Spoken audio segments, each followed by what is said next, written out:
Tompolasy tombovavy anterina ny arabo mampirarintso antsika mianakavy izay velona trapamonjena indray amin'ity andro vaovao ity alakamisy 17 aogositra 2024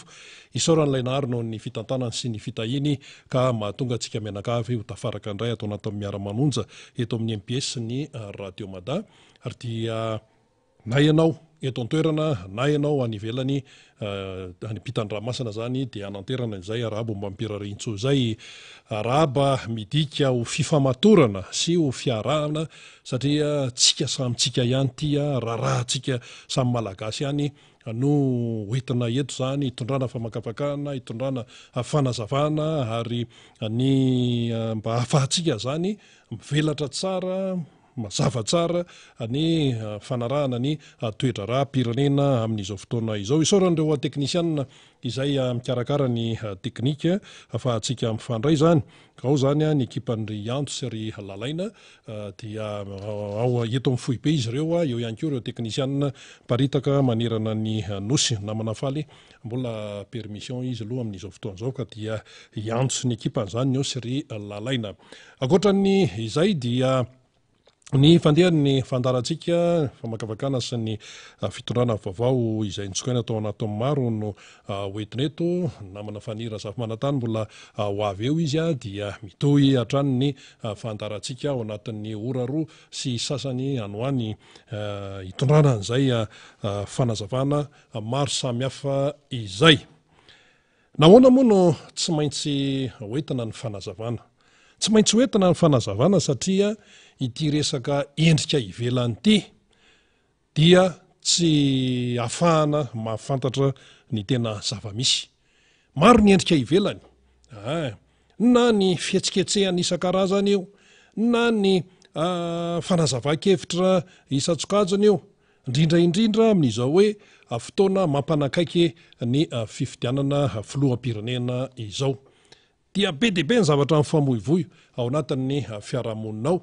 alefa atosaka makany amin'ny vahoaka malagasy ary dia samy manana ny fomba ataony zany ny olona na atoky na fikambanana na iza na iza amin'izay hoe filazana sy faneho-kevitra isan-tsokajiny izay faneho-kevitra sy amin'ny hoe fanazavana isan-karazany mbola eo amin'izay sehatra zay aloha dia mihaino le malagasy mandinika le malagasy amin'izay zavatra atosaka makany aminy zay le izy zay fa ny fiandohan-javatra dia tsy dia misy miresaka loatra raha ohatra zany ka miseho lany le ray aman-dreny zay moa tena ny teny mihitsy hoe tena sehon'Andriamanitra mihitsy amin'izao fotoana izao ny agegena isan-tsokajiny ny agegena maro lafy eto amin'ity firenena ity fa maninona ho ianao miteny an'izany satria ozy tena Andriamanitra mampiseho an'io zay fomba fijery ray aman-dreny zany rem-pianakaviana no niteny an'izay Andriamanitra ozy mampiseho an'io tahaka an'izao hoe dirikabin'ny fiadinan'ny repoblika samborina dia gejaina ny Londra ny Angletera any aseho an'Andriamanitra mihitsy ny fahalovana sy ny tsy fahaiza-mitantana eto amin'ity firenena ity fotoana tsy ela ahatongavan'ny fifidianana président ny repoblika mampisaina ane zany zay nataon'le rem-pianakaviana mampisaina zany ary miantefany amin'ny olom-pirenena ny afatra momba an'izay tsy ho raharahany Gamefield io ihany fa misy zavatra maro dia maro zany izay miseho amin'izao fotoana izao ka ilaina zany ny fahafantarana ny fiandohan-javatra ahafahan'ny rehetrarehetra zany manapa-kevitra sy mandray fepetra ahafantarana hoe aiza no ametrahana ny tongotra atsoatsy ahoana ny fandehan'ny safidy atsoatsy fa tsy hoe andendeha fotsiny amin'izao tsy hoe sidokany hoe fisehosehoana etsero satria fomban-javatra ihany zany ianao ve dia ndehana ratsy teny eo amin'ny maha-olombelona zany nefa hikatsaka mizahatra katsahana atsy fa zao ny marina ihany ary ny fiandohany dia nisy ezaka tao, nisy tompona andraikitra tao, ary tonga de tsorina hoe nisy tompony tao. Ina moa no tianao tenenina amin'izany? Raisitsika ty resaka hoe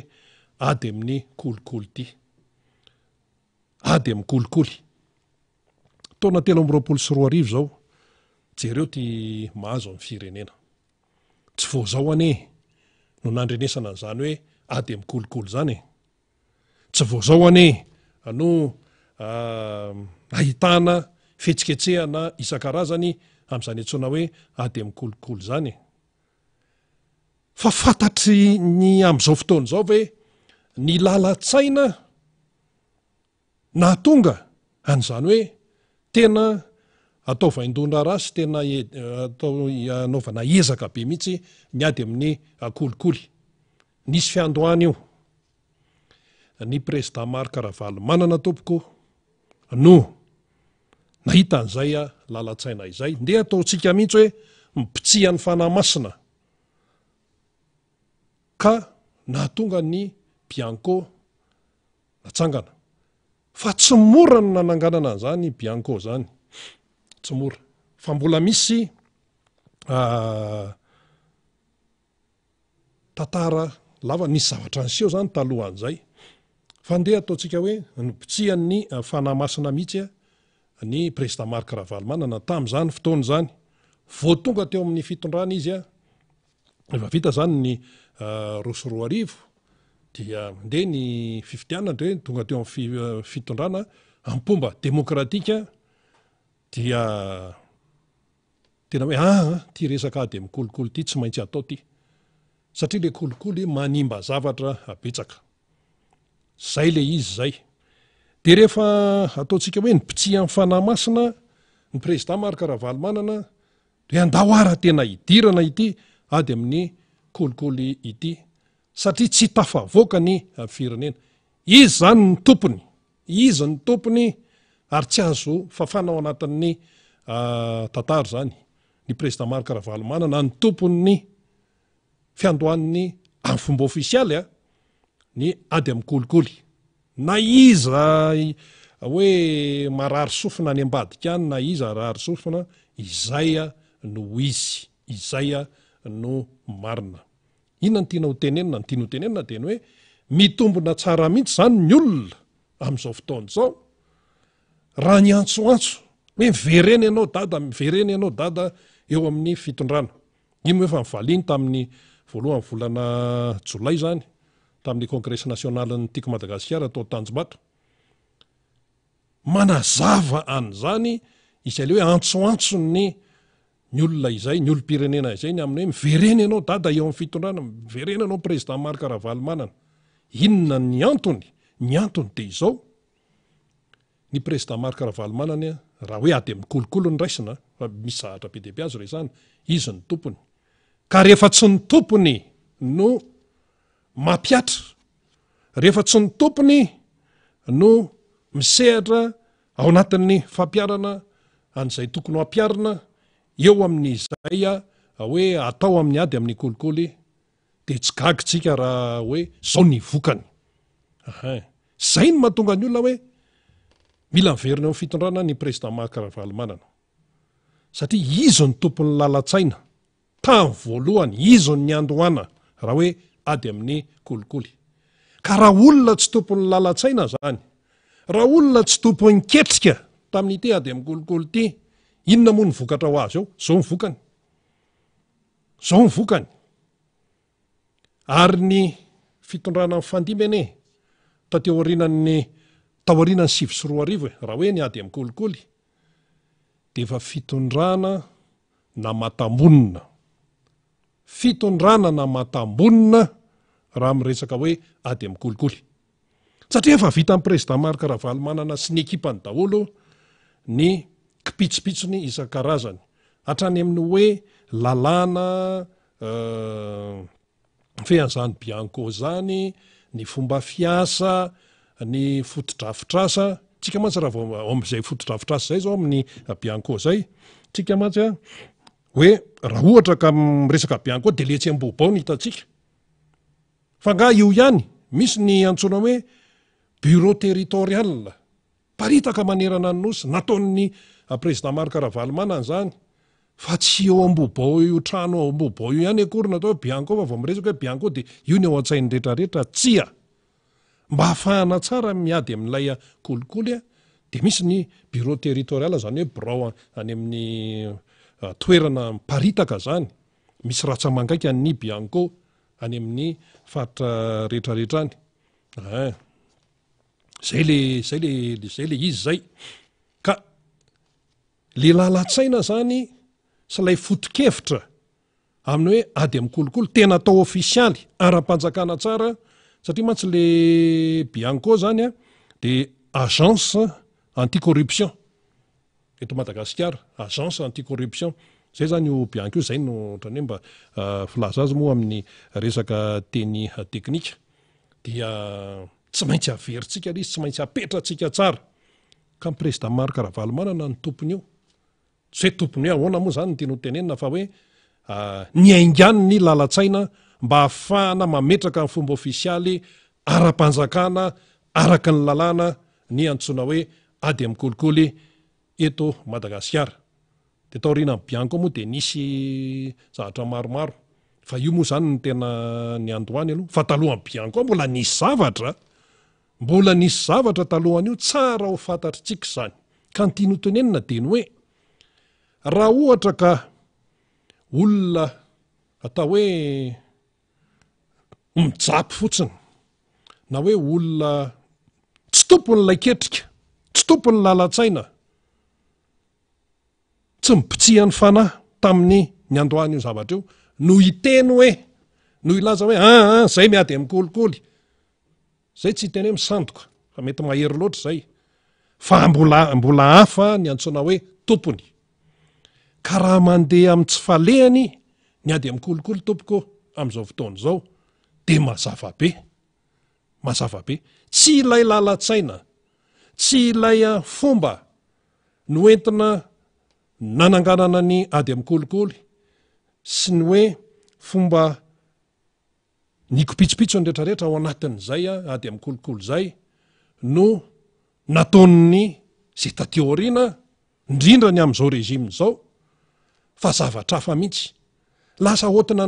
lasa entina ideraderana ny ady amin'ny kolikoly amin'izao fotoana zao ny olona miteny an'izany lasa karazana lasa fitaovana fanaovana pression ve lay ady amin'ny kolikoly lasa slogan lay ady amin'ny kolikoly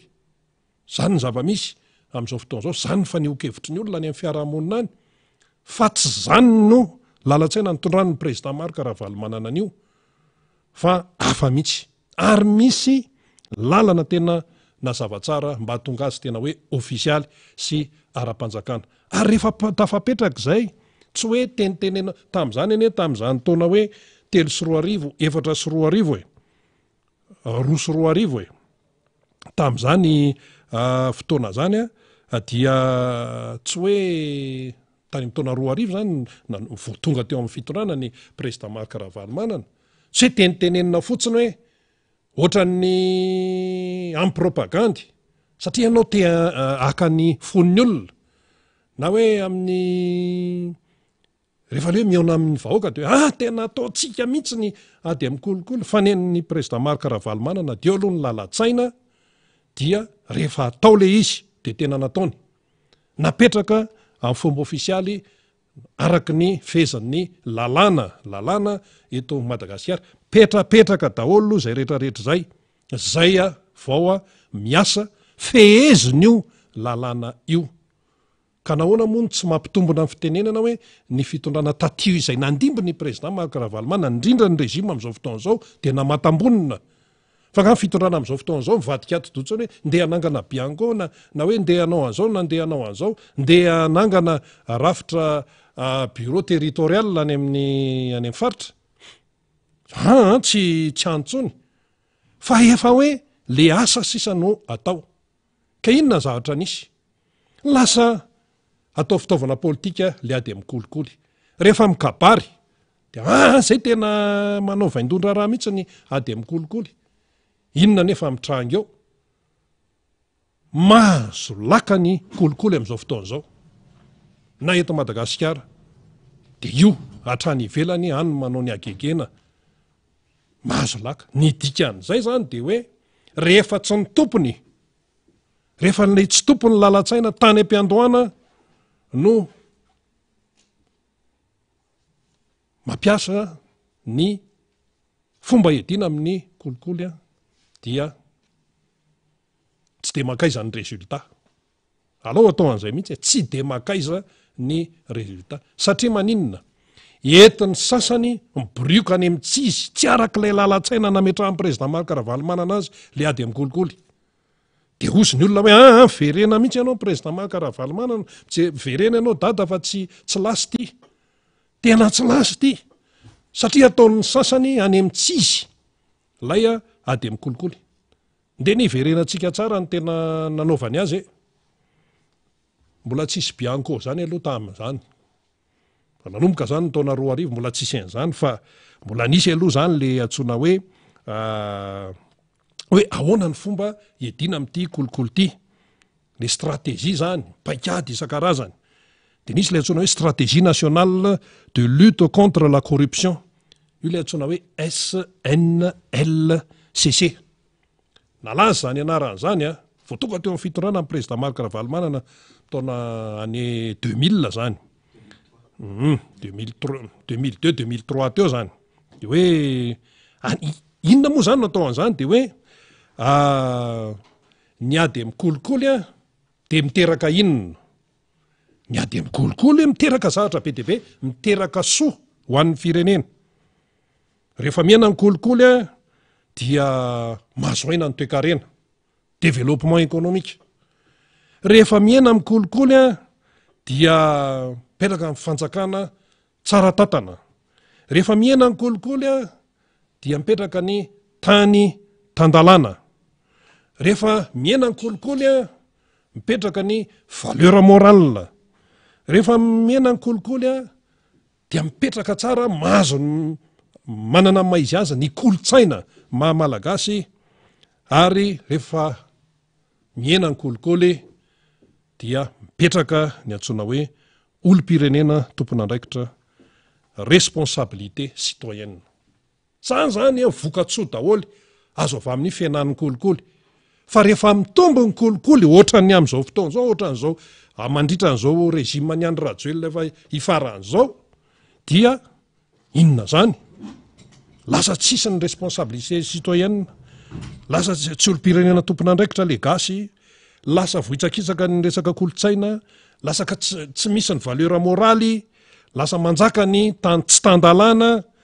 lasa manjaka ny fanjakana ratsy tatana, mba tsy tenena hoe fanjakana tsara tataka. Eo amin'le hoe tsy fantatra intsony ny fandehan'ny arena eto, zay le hoe tsara tataka. Dia zay no mifanohatra amin'ny lay nitenentsika tany amin'ny voalohany. Fa rehefa miaina ny kolikoly dia be dia be ny tombontsoa azo hatrany amin'ny toe-karena. Zany no efa tsinjon'ny président Marc Ravalomanana zany. Ka raha miteny ny malagasy hoe aloha président Marc Ravalomanana iverina teo, dia mitombona ny lazain'le olona satria ny ankehitriny tsy le niketrika, tsy le tompon'ilay lalatsaina no mampiatra ny antsoina hoe entre guillemets ady amin'ny kolikoly. Le tsy tompony zany. Sa ataontsika hoe pindrana zany satria ny rafitra ny bianco izay napetraky ny président Marc Ravalomanana ihany no mbola misy amin'izao fotoana izao na ny trano esahana, na ny rafitra isan-karazana, na ny kipitsipitso, na ny lalàna na inona le tamin'ny 2 sy 4 arivo, 3 sy 4 arivo, 4 sy 4 arivo ihany. Dia inona moa ny zavatra niseho tamin'ny izay zany? Dia hotsika hoe tsy mora ny nanangana an'io, tena hoe ara-panjakana tsara zany satria misy dingana be dia be zany izay narahana le izy. Ohatra fotsiny zany zao tsika mantsy ny teny teo hoe tsy maintsy natao ara-panjakana. 30 septambra tany amin'ny 2 sy 4 arivo tany misy le antsoina hoe promulgation décret didim-panjakana numéro 2002-1128. Mila antsika tsy enjery zany fa raha misy miseho milaza hoe tena miady amin'ny kolikoly ka io raha tsy ainy dia efa tsy izy zany. Décret 2002-1128 promulgation io décret io zany tamin'ny 3 septembre 2002 inona moa ny tenenin'io décret io zany dia hoe milaza ny fananganana ny conseil supérieur de lutte contre la corruption. Zay nylazain'io, mbola tsy bianco aloha, aza maimaika, tsy mbola bianco zany, fa mbola nisy an'io le hoe conseil supérieur de lutte contre la corruption zany. Io aloha ny rembeny, tsy maintsy mandeha amin'izany aloha. Zany ny fahaizan'ny président Maka Ravalomanana zany sy ny ekipany. Ny amin'izao nga mahay an'izany, ny amin'izao tonga dia le mipoerapoera fotsiny no fantany. Hoe zao ataontsika io makatso ny Makary, ny CDC ataontsika foadisany tany Maurice. Zany ny amin'izao, fanen'olona professionnel. Ary rehefa tena manao dia tena manao. Ary manao zavatra tsara. Fa tsy avy eo anao, fa tsy manao zavatra manala baraka. Lidirantsika io resaka CDJ io satria io zao événement atoato mantsy fa hitanareo kely eny anisan'ny tsy fandehanan zavatra eto. Dia rehefa vita zany zay io misy daty be da be moa zany fa tena atao hoe ilaitsika ny tenenina dia taty amin'ny 5 oktobra 2024. Efa fotoana elaela mihitsy zany taty amin'ny 5 oktobra 2024 zay vao io zany tamin'io hoe promulgation en décret 2004-937. Io le tena mila itsenjery. Promulgation en décret 2004-937 portant la création de Bianco. Io zany le milaza an'le hoe teraka ny Bianco. Décret 2004-937 tamin'ny taona 2004. Tadidiko tsara mihitsy tamin'ny io le nahaterahan'ny Bianco zany ty le promulgation ty tamin'ny 5 octobre 2004, promulgation du décret numéro 2004-937 ty portant création de Bianco. Tamin'ny 2004 io ny président Marc Ravalomanana nanao visite officialy tany Chine. Zay le izy. Zany ny any amin'ny tantara-pireneny zany. Tamin'izany tsy ty Xi Jinping ty président Chine fa iza moa izy iny nga Hu Jintao. Dia ny ambassadeur teto tamin'izany, ny ambassadeur any Chine teto, zay tena resy lahatra mihitsy ny amin'ny hoe tena ty Madagasikara ty tena aingana ny fampandrosoana an'ity. Raha hoe tena mpinatosika sy ohatran'izany, fa io moa miankina amintsika malagasy, Ramatoa Baozenga. Zay, vehivavy le ambassadeur any Chine populaire teto tamin'izany. Dio Ramatoa anisan'ny nanamora ny fitsidihana tamin'ny fomba ofisialy. Visite d'État, fa tsy visite de courtoisie na hoe visite de travail. Ohatran'ny ataon'ny Rajoelina tsaika fa indimy sa inenina miona amin'ny Macron, ian'ny Rajoelina tsy mbola nanao visite d'État tany France. Fa ny président Marc Ravalomanana visite d'État tany a Chine. Fanomezam-boninahitra mihitsy zany, fanomezana asina sy valeur zany. Ary fanehoana ny faharesen-dahatra. Ary tony ady amin'ny kolokolo tony dia anisan'ny mahatonga ny faharesen-dahatra ny any velany. Satria fantatry ny rehetra tsy tsika reny firenena eto ambonin'ny tany ka hoe sao dia tsika nyseho milay eto. Hoe ny anay Madagasikara raha nga mandeha foana io na tsy misy ady amin'ny kolokolo ary dia ataovy ariko. Tsy zavatra mandeha raha ohatra ka manjaka ny kolokolo dia io zany taty amin'ny 5 octobre 2004 promulgation ny didim-panjakana décret numéro 2004-937 izay milaza ny fahaterahan'ny Bianco, bureau indépendant anticorruption. Dia io moa zany hoe agence anticorruption Madagasikara. Zay. Dia taoriana kelan'izay zany taty amin'ny 7 oktobra 2024 oktobra 2024 dia nanao fianianana ny tale général Bianco tamin'izany Andriamatoa René Ramarotsatovo. Voalohany Andriamatoa René Ramarzatovo no tale jeneraly mibianko voalohany dia nanao fianianana izy tetsy amin'ny lapan'ny fitsarana ny tetsy anosy 20 oktobra 2024 jerevo amin'izany ny fandaminan-javatra tamin'ny nanaovan'ny régime président Marc Ravalomanana azy ary samy nahazo tombontsoa tamin'izany ny firenena iray manontolo zay le tenentsika hoe mila fatarana zany fa tsy tototofana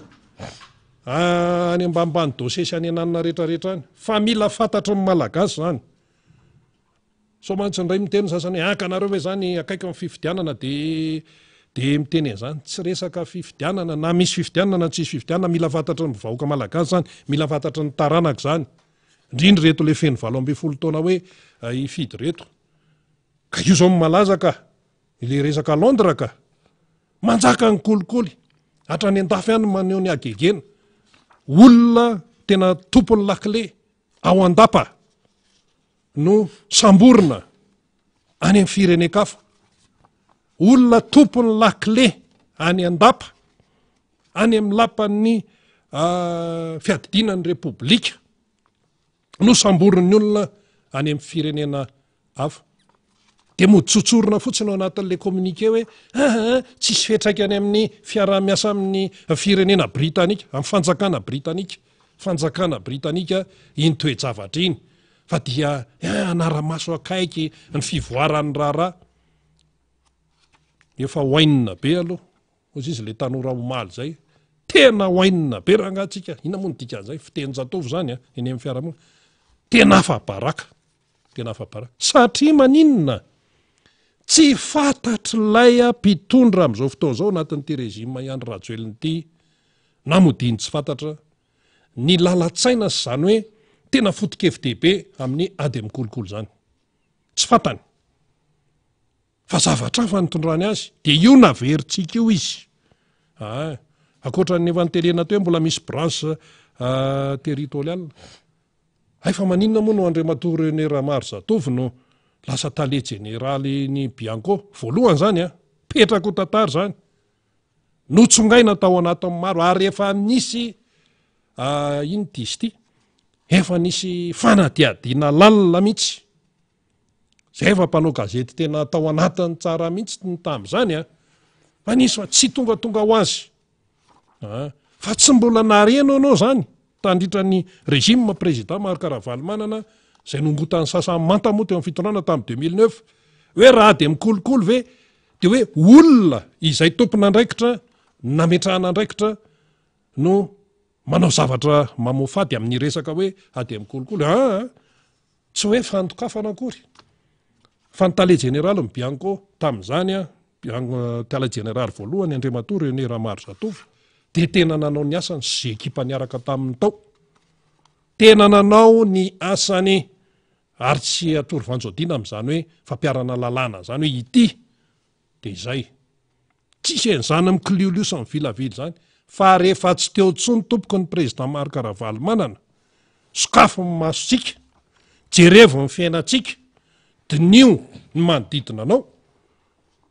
fa manjaka ny akolikoly de inona ny zava-misy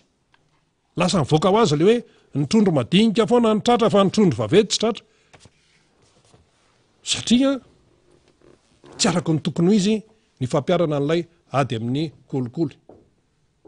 miainga avy any ambony any no tarafin'ny malagasy ary zay foana no averimberitsika eo te malagasy tompoko tsy sarotra hoentina izany fa rehefa ny lehibeany no manome modely tsara de tsy sarotra mitondra amin'ny malagasy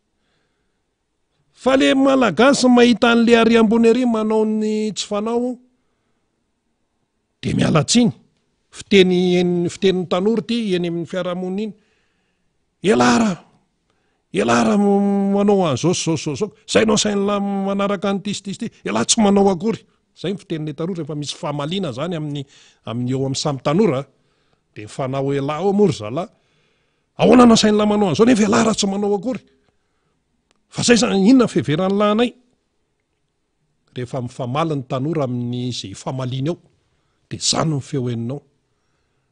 Fa raha manome modely tsara le mpitatana any ambony any a dia manaraka ny rehetrarehetra. Zay le izy zay. Rehefa manome modely tsara dia manaraka. Ka raha resaka hoe ady mikolikoly, raha resaka ady mikolikoly ty tsy vitan'ny resabe ty, fa ny président Makaravalomanana sy ny ekipa ny tompoko dia efa nanome modely tsara. Zay le hoe c'est un modèle de réussite. Ary fahombiazana no nateraka izany. Fa rehefa mivoaka amin'izay, rehefa tsy teo amin'ny fitondrana intsony ny président Makaravalomanana ka mivoaka amin'izay ty tarehimarika isan-karazany ity, ndana jereo any amin'ny dossier ny transparency internationale any, andana jereo any amin'ny atota taratasin'ny mpanao gazety vahiny any, andana jereo any amin'ny atota taratasy any rehetrarehetra na ny eto toerana mantsy miafiafitrika ohatra mikombony zany satria eo ny tahotra sinsisa. Fa ny ady mikolikoly zany ny tiana amezana azy raha ny eto Madagasikara dia mibrioka amin'tsy izy, tsy arak'ilay nametrahana, tsy arak'ilay lalatsaina nitondrany président Makaravalomanana azy no misy amin'izao fotoan'izao.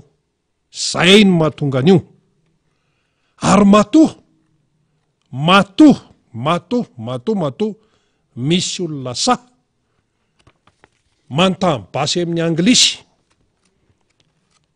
any Angletera manao ny tsy fanao, samborin'ny olona eo amin'ny mpivoriana, fandrian'ny olona.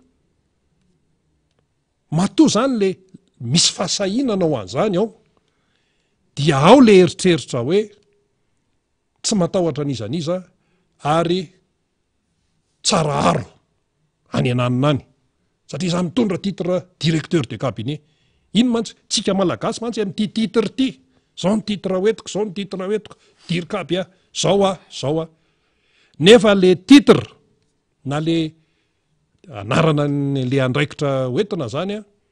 raha ny tena izy a dia mitaky fanetretena na dirikaby ianao, na SG ianao, na président ny république ianao, na premier ministre ianao, na gouverneur ianao, na gouverneur raha tsy araka lalam-panorenana, na be ny tanàna ianao, na sefokotany ianao, ny takiny zay titre hoentinao zay tompoko dia fanetretena. Zay le izy zay. Fanetretena. Zany ve tsy mifanoatra? Ny tsika malagasy rehefa manana titre ambony dia hoe tena atahorana. Tonga dia asa hoe efa vo mihitsy ve ny saitsika. Raha vao misy olona miteny frantsay zany eo anivon'ny fiarahamonina eo, eto Madagasikara eo misy miteny frantsay, tonga dia misy mizesta be miteny frantsay. Olona vao tonga avy any Frantsa any, fa miteny frantsay fotsiny izy, tonga dia matololo daholo ny manodidina. Ahoana moa izy ny tsy teny frantsay? Tany Frantsa izy niteraka tany ny fahazazany tonga taty amin'ny fahatany tena miteny frantsay couramment mihitsy izy, dia tonga taty Madagasikara izy dia miteny frantsay tsy mahiteny, fa izy malagasy dia miteny frantsay, matololo daholo, tonga dia miondrika daholo amin'ny manodidina.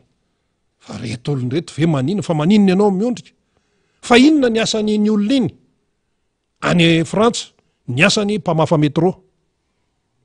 Tsy fantatra ao akory, fa le gasy tonga dia matololo hoe miteny frantsay be, satria ny antsika rehefa mahay miteny frantsay dia mahay diso be zany. Raha ny tokony izy ary zao zay mahay teny anglisy ny tena afaka mihitsy amin'ny fiainana. Fa tsika efa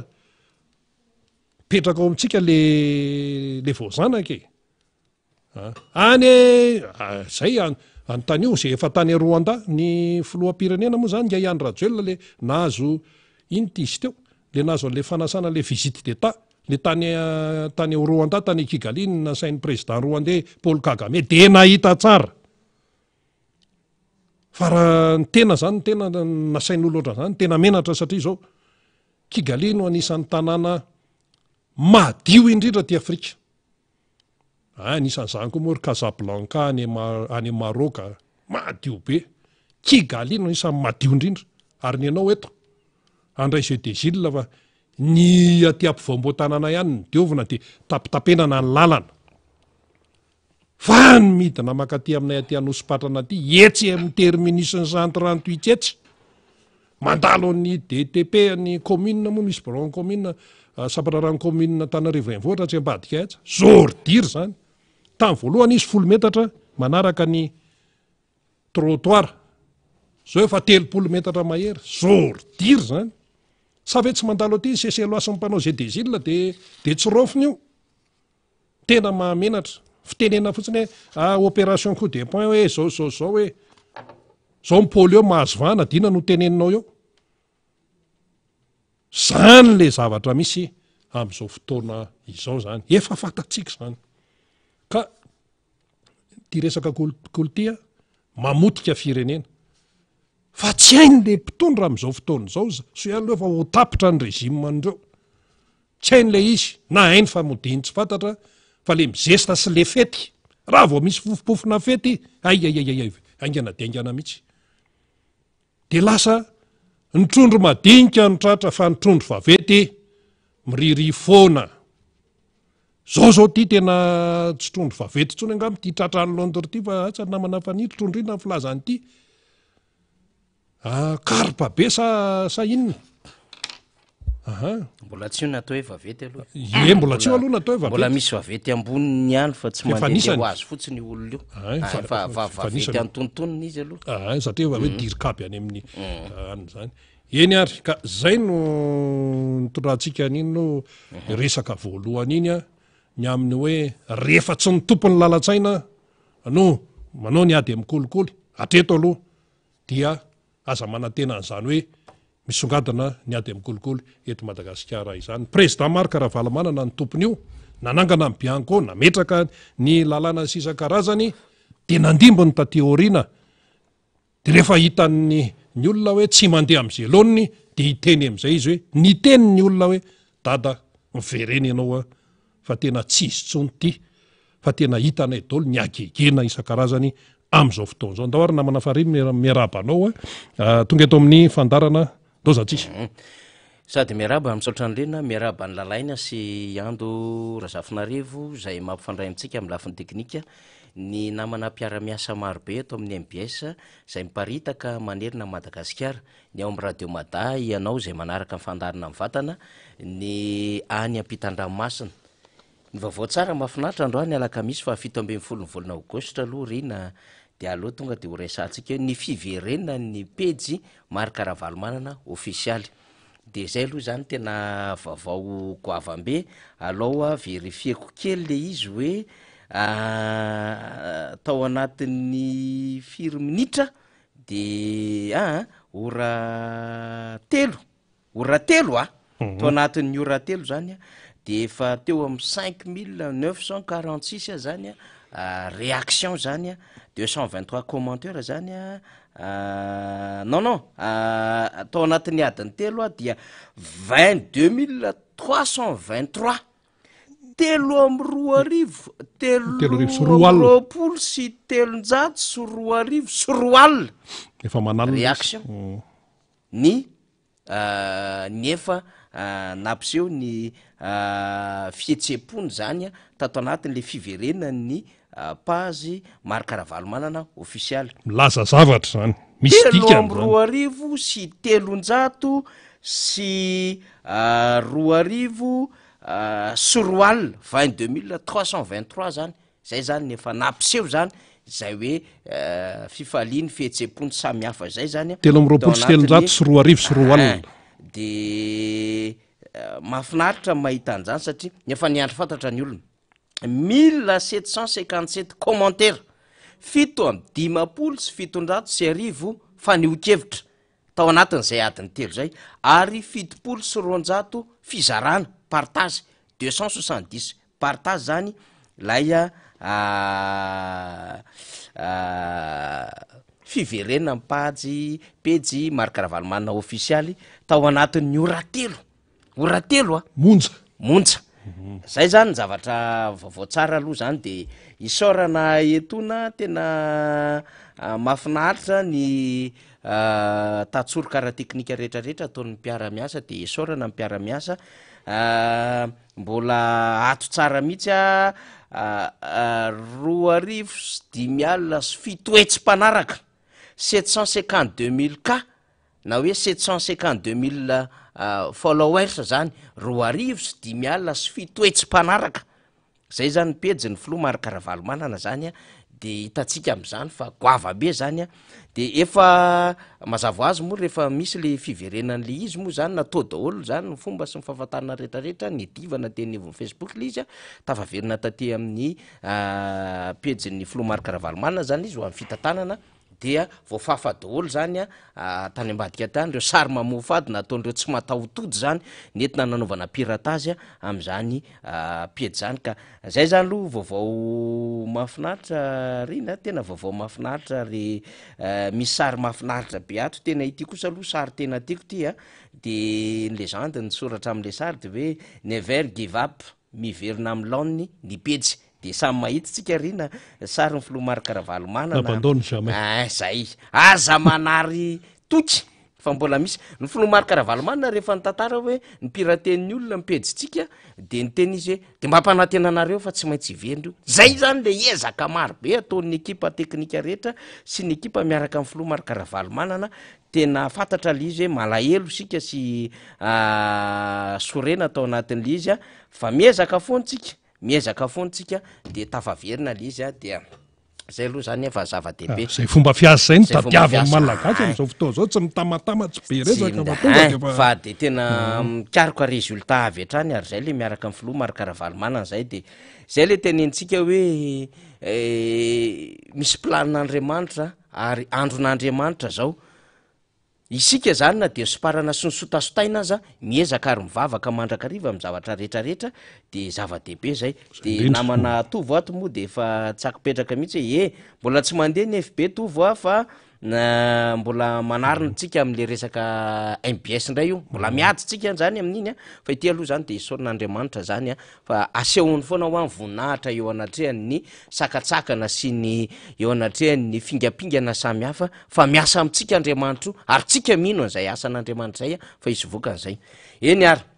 resaka nataon'ny rina teo resaka kolikoly de isika tamin'io resaka kolikoly io nano fandarina manokana rina tamin'ny latsinaintsika efa nresaka de omalitsika nresaka de tao anatin'ny fandarina zany malaza moa efa nentina teo ihany zay fa vao mainka no amafisiny rina lizy fa ao anatiny ty boky ty misy boky zay hoe ady amin'ny fahantrana olona maresy ny fahantrana de ty hoe olona maresy ny fahantrana ty zany boky mitantara ny fiainan'ny Filoha Marc Ravalomanana ka nandritry n'le koloko zay nitotosainy ny fiangonana FJKM zany isan-taona zany ato manko le izy miresaka tsara am'izay le izy zany velakevitra nanasana ny Filoha Marc Ravalomanana andraisany anjara tamin'ny fikaonandoha koloko fanao ny faculté de théologie isan-taona ady amin'ny fahantrana sy ny olona maresy fahantrana ny foto-kevitra ny ompanana tamin'ny ty taona 13 sy 20 ity de ny Filoha Marc Ravalomanana de niainga avy amin'ity zany lay fotom-pisaina hoe ndao ho soratana boky fa zava-dehibe ny fizarana izany ka nandritry koloko io zany nisy fametrahana fanontaniana nataon'ny mpanatrika misy tanora misy ray aman-dreny maro be nanatrika an'izay koloko zay nataon'ny faculté de théologie isan-taona zany ka nisy fanontaniana tao de tao anatin'le fanontaniana ao anatin'ity boky ty ary ampejy fa 270 no ahitantsika azy de fanontaniana laharana fahadimy zay mifandraika ny zavatra nambarany namantsika rina arabe mananjara teo satria rina moa zany ao anatin'lay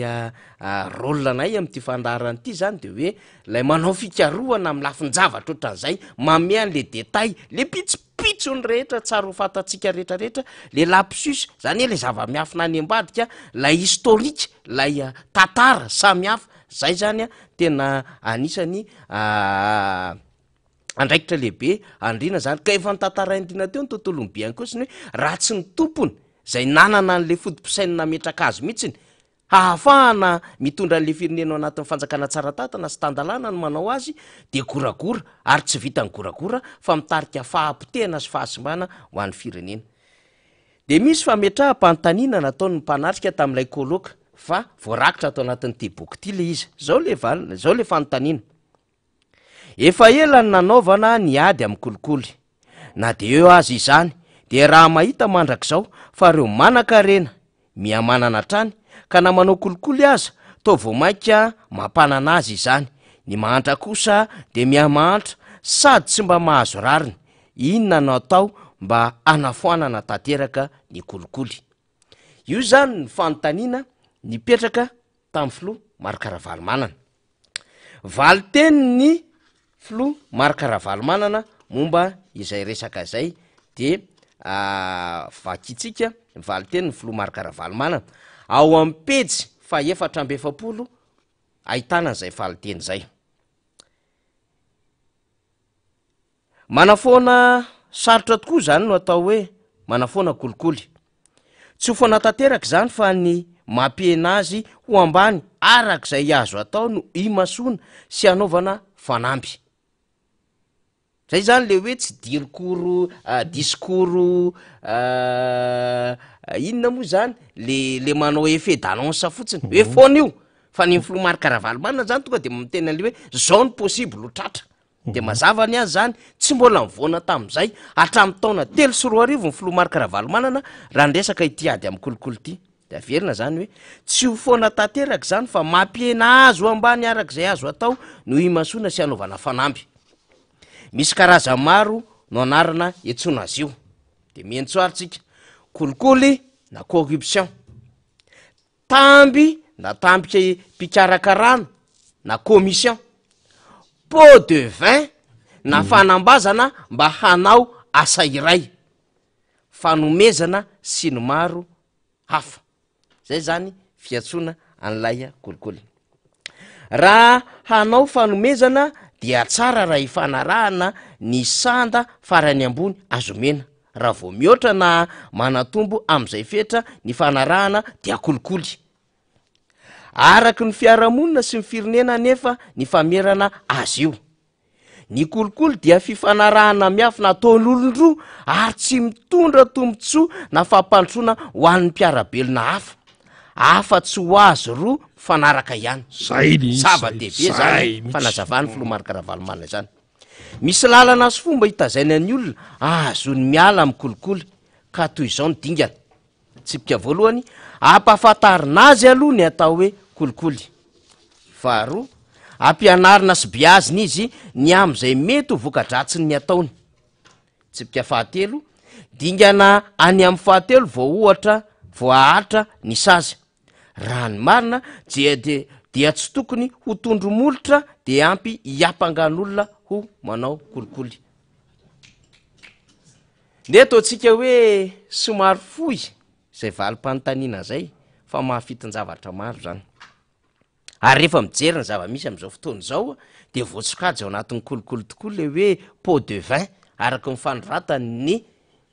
mpanao gazety teo amin'ny seritran-tsapirenena azy Financial Times zany tany Londres tany vao nitatitra n'ity raharaha roa miandrena soa ty. De makatsika ny sombon'ny fahitany filoha Marc Ravalomanana ny atao hoe kolikoly, ay le izy efa tao anatiny ny fanazava-kevitra ny eton'ny filoha Marc Ravalomanana ny atao hoe kolikoly. De misy ny corruption, misy ny atao hoe commission, tamby na tampi-karakarana, misy ny atao hoe fanambazana mba hanao asa iray, pot de vin, sy ny hoe fanomezana sy ny sisa zany. De mazava tsara le izy ato hoe tena fifanarahana miafina ataon'olon-droa ary tsy mitondra tombotsoa na fampandrosoana ho an'ny mpiarabelona hafa, afa-tsy ho azo roa fanaraka ihany. Mahafito ny zavatra maro izany fanazavana eton'ny filoha Marc Ravalomanana izany ao anatin'le boky. Zay ny teneniko amintsika hoe tsara be ty boky ty a. Misy zavatra maro be azo tomba, misy lesona azo raisina ary misy dingam-piainana azonao ampiarina eo amin'ny fiainanao hoe vitan'ny hafa ve ny otra nandresin'ny fahatrana. Izany mba ahoana de mamaky boky ato ianao de mahita zany am'le fasahiana, mahita ianao am'le réussite zay tratra amin'ny filoha maro karavalomanina vady sy ny fianakaviany de zay le hoe nysoa fianatra mitondra an'izay ianao miainga vo ianovin'ny tokantranonao tonga any amin'ny firenena de ame ohatra amitsika zany am'izay hoe réussite ny filoha maro karavalomanana ao anatiny ty boky ity zay ny mahafinaritra zany de vao maraina de maro efa 5 zao no nilahatra ny bokytsika tato zany satria isika zany de miezaka zany mame fahafapo anareo mpanaraka miara-manonja de mivarotra an'le boky 2 ariary de efa nisy 5 tonga teo isaorana ianareo zay tonga teo zany eo anelanela no am'y sivora sasany ka hatramin'ny 2 ora atoandro ny latsanainy ka hatramin'ny zoma atao anatin'ny fandarana miara-manonja izany de misy sombony mba tiako zaraina amitsika voasoratra atao anatin'io boky io zany satria rehefa tena mivakiko le izy de oza hoe aleo ty hozaraina amrehetra satria mety mbola misy tsy nahazo an'le boky olona maresin'ny fahantrana isika zay boky mitantara ny fiainany filoha maro karavalomanina fa hozaraiko amitsika zany le sombon'zay alohan'ny omanana idiran'ny député membre benrina zay efa manao fiomanana ao ambadika ao questeur fahatelo ny antenimera-pirenena zao ny ao anatin'lay boky ao anatin'ny pejy fa 9 misy azy fananganana ny orinasa Tico sady mampafantatra ny tantaram-piainan'ny filoha maro karavalomanina zany tsika no miezaka mahafantatra n'lay fiandohany le tantara ihany ko mba tsy hahatonga ny olona ihany ko zany hanao fahampelezana vaovao tsy marina de vakitsika le izy somary lavalava kely satria pejy eo amin'ny 4 eo no vakiko fa miangavatsika mba anongilatsofina ao anatina minitra vitsy zany fa zava-dehibe ny zavatra ambara amin'izy ty fananganana ny orinasa Tico tamin'ny taona 7 vao nanomboka nanangana ny Tico izahay tonga taty ny banky iraisam-pirenena de tafahoana taminy aho tam'izay no nanapahany hevitra hampivoatra sy anatsara hatrany ny vokatra ny tsara ampahafantarina ny maro dia ny fanapahan-kevitray tsy anondrana vokatra anivelany mihitsy fa ho an'ny malagasy sy ny mpiarabelona no raisinay zany fanapahan-kevitra izany no ny fahitanay ny fahantrano ny mpiray tandrazana io ny tarigetra voalohany ary tsy maintsy no tazonina sy ny tanterahana izany izay koa ny finoana izay finoana tsy maintsy ampiarina ary izay tenenina tsy maintsy tanterahana sy hijoroana ka tsy azo atao mihitsy ny miova hevitra gaga tam'izany fijoroako amin'ny hevitra izany tompona andraikitry ny banky iraisam-pirenena sy ny DG ny FMI fony aho filoha-pirenena gaga izy ireo raha nanana fahasahiana ny laza ny hevitra taminy aho nasain'izy ireo nametra-pialana tsy filoha-panampy amin'ny FJK mamanko tam'izay mba tsy hampifangaro ny raharam-pirenena sy ny raharam-piangonana araky ny filazany zareo namaly azy ireo sady entitra nanao hoe raha izany ny hevitra reo dia aleoko miala tsy filoha-pirenena ny finoko iaho taminy no voalohany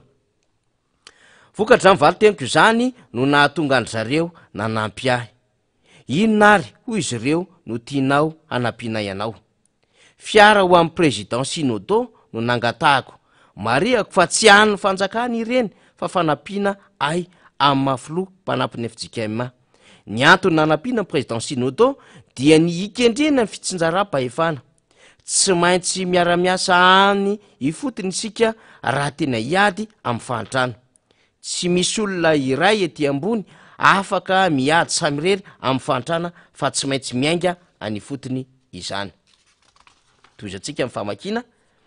no amafisiko hatrano fa nandona ny ampoko loatra ny zava-nisy ny ainako sy ny tranga iainany vahoaka ka tsy maintsy mihetsika aho mbola tsy afa-po amin'izay asa vitako aho ka raha mbola misy koa ny azoko atao de hiezaka aho amin'ny andro sisa rehetra iainako anolotra sy hizara zay azoko mena hiezaka aho fa raha mbola misy koa ny farany de tsy foana ny fanantenako oabolana toko 7 andiny 7 tsy ahivoko hatrany ny dingana sy ny lalatsarotra no diavinay tany am-piandohana nanomboka sy ny ainga tamin'ny fanodinana ronono 20 litatra tao atokantrano izay fony vao nanorona tokantrano tao manjakaray izahay tam'izany nololoavina sy ny antsona mpividy ny aorita tam'izany taorian'izay de nisy mpivarotra sino nandray ny vokatray kanefa mbola tsy nahafa-po satria indraindray de nambara fa mbola misy tsy lafo ny aorta ao aminy ka tsy afaka andray izy. Tsapako tam'izany fa tena manao tsinitsinina sy manambany ny hafa ny olona sasany rehefa manana. Nanapa-kevitra zay fa ampivelatra sy ampitombo ny asa. Tsy mora ny lalana lalovana rehefa manapa-kevitra fa misy sedra maro. Nandalo fisedrahana sy fitsapahana mahery vaika zahay teo am'izay rehetra natao. Naorina tamin'ny toerana samy hafa ny orinasa tany am-piandohana ka voatery nakatona noho ny antony ara-pahasalaman'ny mpiarabelona manodidina. Mariny zany satria nataonay tao belera avotanana tao ny orinasa tamin'ny voalohany. Taorian'izay de natao tany sambaina manjakandrina.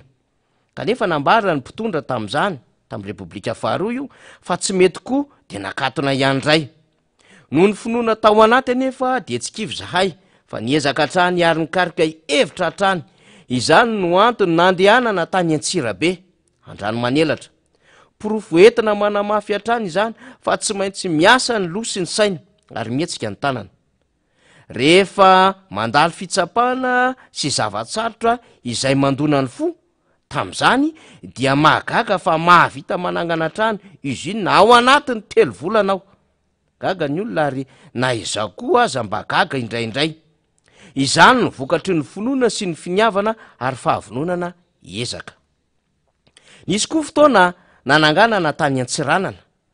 ary asa efa vita koa no nasaina nakatona tam'izay. Nandritry ny 2 taona teo eo izahay no voasakatsakana toy izany kanefa tsy kivy ary teo no teraka ny fanamby.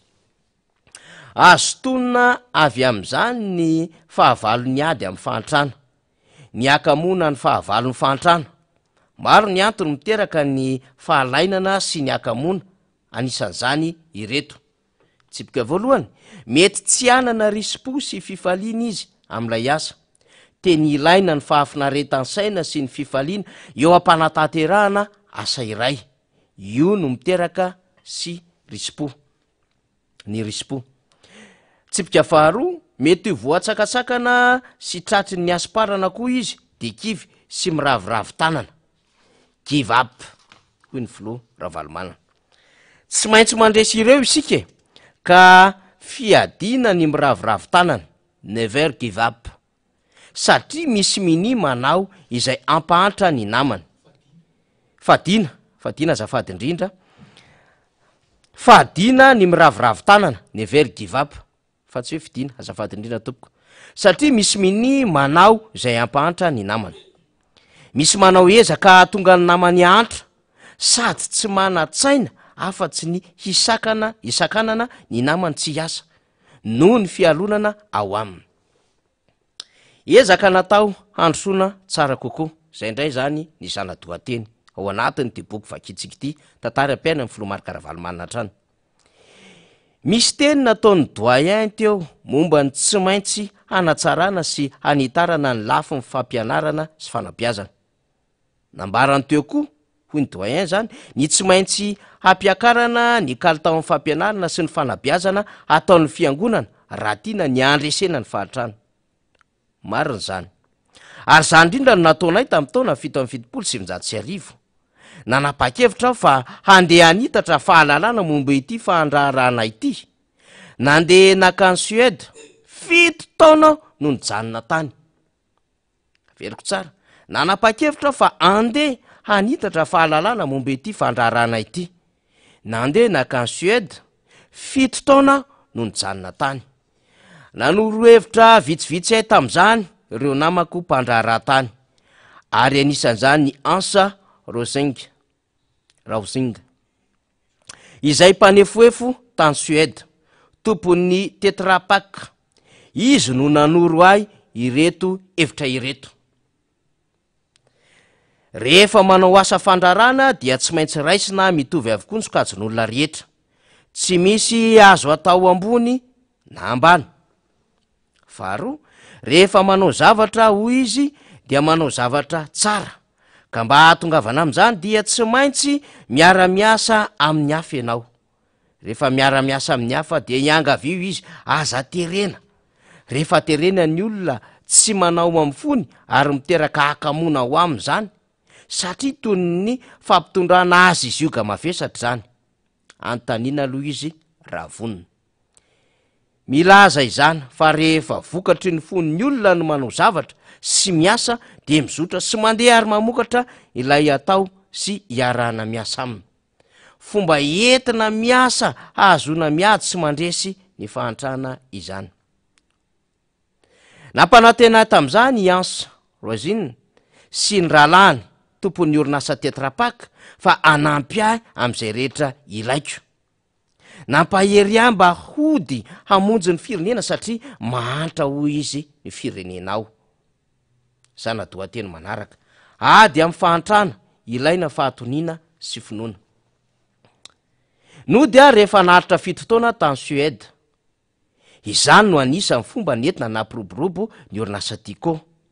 Tao anatin'izany firoboroborona izany anefa ny tonga indray niseho sy tranga tamin'ny 2024. Nodorana sy nyrobaina ny orinasa. Mampalahelo izany. Kanefa sy de natahitra firy satria tsy azo atao am-po tanteraka ny arena. Mamono raha apetraka ao am-po ny arena. Mila fitoniana ny fiatrehana ny sedra-piainana. Rehefa miady amin'ny fahantrana, ary rehefa niainanay izany tamin'ny fandalovana ny zava-tsarotra sy fitsapana maro samihafa. Ilaina toe-tsaina matotra sy itony ny ady amin'ny fahantrana. Nandraika nahazo toromarika maro tamin'ireo namana mpandrarà tany Suède aho tamin'ny fotoana ny faneraserako tamin'izy ireo. Amranantsika azy dia sombony kely amin'ity zana-dohateny ity. Lalana izorana raha miady amin'ny fahantrana.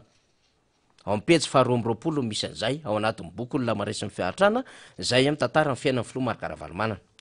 Niainga tamin'ny tsy fananana sy fahantrana aho ary nifanerasera sy nandray torohevitra tamin'ireo olona faran'izay mpanefeferan-tany ka mba tonga nanana. Izany indrindra no mahatonga ahy hanakuzaraina sy hanakolazaina aminareo momba ny fandresena ny fahantrana. Ny olona fahadirin'ovana indrindra dia ny olona nanana, nefa tonga nahantra sy tsy nanana. Fa ny olona mahantra sy tsy manana tonga manana no tsara ary misy fomba sy lalana mazava atongavana am'izany. Mba atongavana am'izany anefa de mila biazina sy ampianarina ny olona. Lafany roa izany fanabiazana izany. Voalohany de hoe ampianarina anana fahalalana akabeany aloha ny olona. Tahaka an'io mianatra mahazatra antsika eo. Faharoa amin'ny alalan'ny fifaneraserana sy fifandraisana amin'ny olona ka andraisana lesona ny am'izay mahasoa sy mampandroso. Any Suède ohatra dia tsy ny olona rehetra ny manan-karena sy mpanefoefo. Olombitsy izany fa olona manana fiainana tsotra ny akamaroany ihany. Saingy izay manana de mizara mba hananan'ny olona ny ilainy sy sahaza azy. Ohatra sakafo, fitafiana, toeram-ponenana, fialan-tsasatra sy ny maro hafa izay ampy sy sahazavy. Mampalahelo fa tsy mba tahaka izany ny fahita eto Madagasikara, ary izany ny antony tsy ahafahantsika miotra andresy ny fahantrana. Ny Malagasy de sarika fa be fielonana, gentil mais jaloux, ka mamingana sy misakana ny namany tsy anana no imasoany sasany mba hahatonga azy anana. Vokatr'izany de samy lasa mahantra daholo izy roa. Izany toe-tsaina izany koa no hita ao amin'ny mpanao politika eto amintsika ka zary sakana ho amin'ny fampandrosoana. Io no ianarany sarababem-bahoaka satria izay no hitany ka ianarany sy alainy tahaka. Janontsika hatreo izay famakina amin'izay sombiny tao anatin'ny tantaram-piainana ny filoha Marc Ravalomanana izay. Vakiko tamintsika zany lay tamin'ilay hoe fananganana ny orinasa Tico sy ny dingana ny lalovany sy ireo lafin-javatra marobe nahazony fahombiazana ka nahatonga azy tamin'ny toerana ny roborobony ny orinasa kanefa mbola nisy ny sopatra indray ny orinasa taty amin'ny taona 2024. Nanoloana izany de nataon'ny filoha Marc Ravalomanana tena fiainana misy le hoe never give up. Aza manary toky. Ary raha mbola misy koa farany tsy foana fanantenana ho abolana 23-18. Toko 720 andiny 720. De tonga tamina toerana maro samihafa ny filoha Marc Ravalomanana ny firoborobon'ny orinasa Tico ka filoha tale jeneraly. Ary nanana andraikitra lehibe rehefa niteneny namany hoe ndao vonjeo ny firenenao. de nitondra ny traika efa rehetra rehefa mipetraka sy nianatra nandalina ny momba ny fandrarana tany Suède nandritry ny fito taona de tonga teto Madagasikara ary nanana ndraikitra ihany koa teo anivo ny fitantanana ny tanàna Antananarivo ary tonga filoham-pirenena.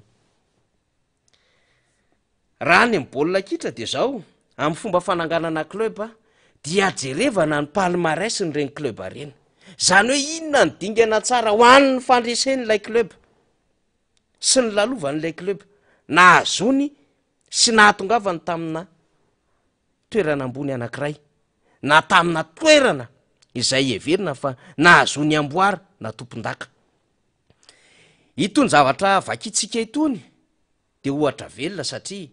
niainga tany amin'ny taona 777 zany Filomark Ravalomanana miresaka amintsika ny zava-misy 770 taona lasa zany. De hatramin'izao izy mbola manana finoana foana ny amina hoe hitondra ny anjara boriky am'izay tena hoe ny andro sisa iainako de anasoavako ny mpiray tanindrazana amiko ary ikarakarako any Madagasikara.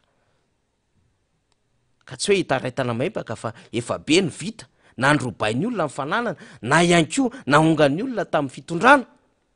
fa mbola mahatsiaro mandrakariva le afatry ny namany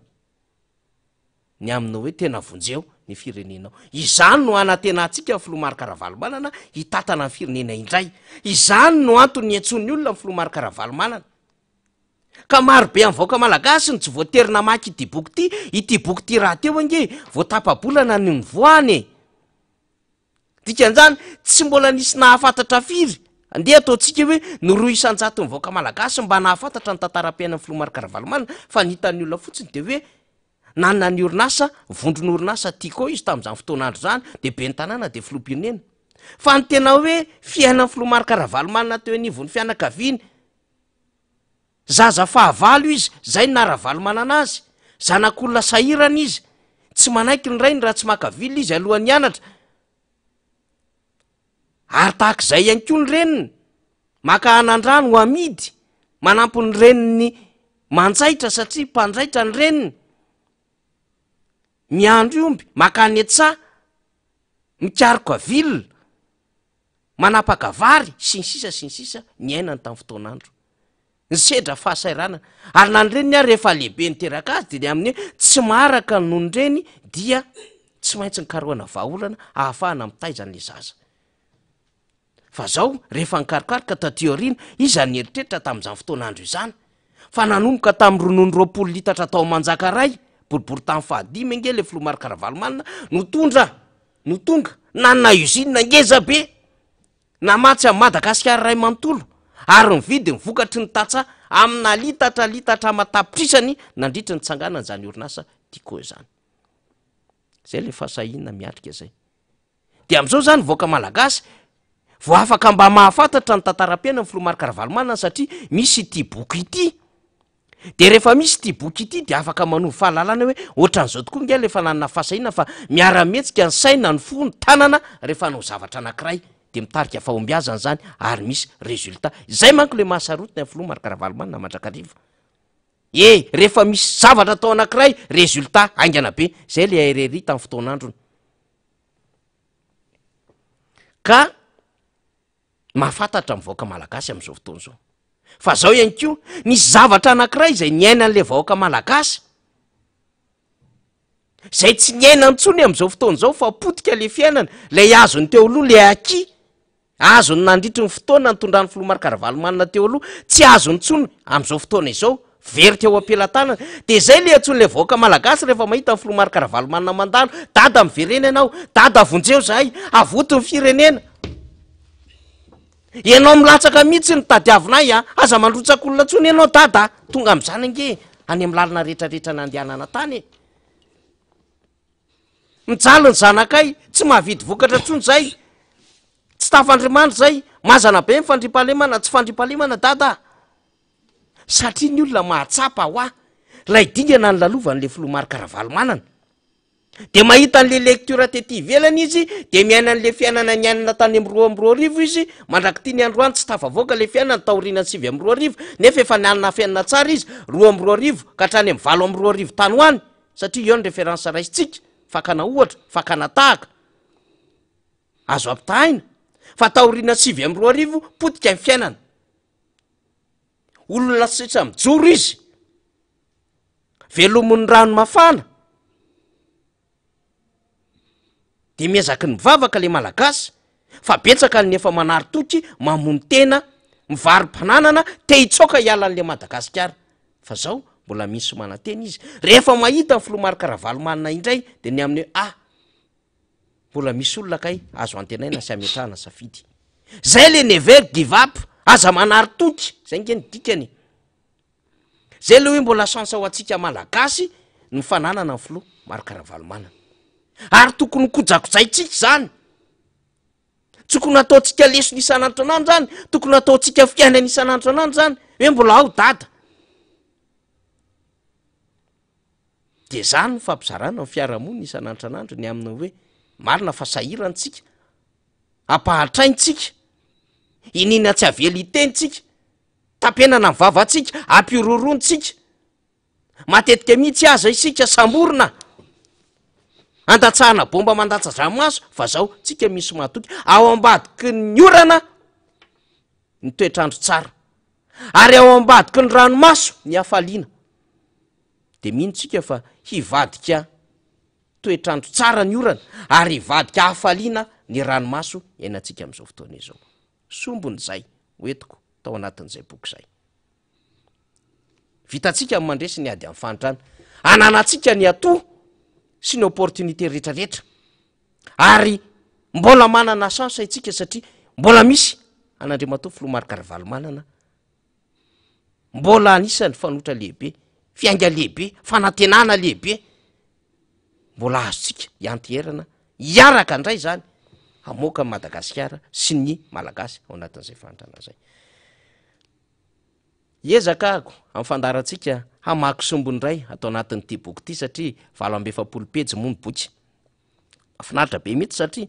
misy ohatra foana amin'ny fiainana na ianao zany mamaky alizy isan'andro anandro io izy ianao ndray misy lesona ndray azoko amin'izay teny zay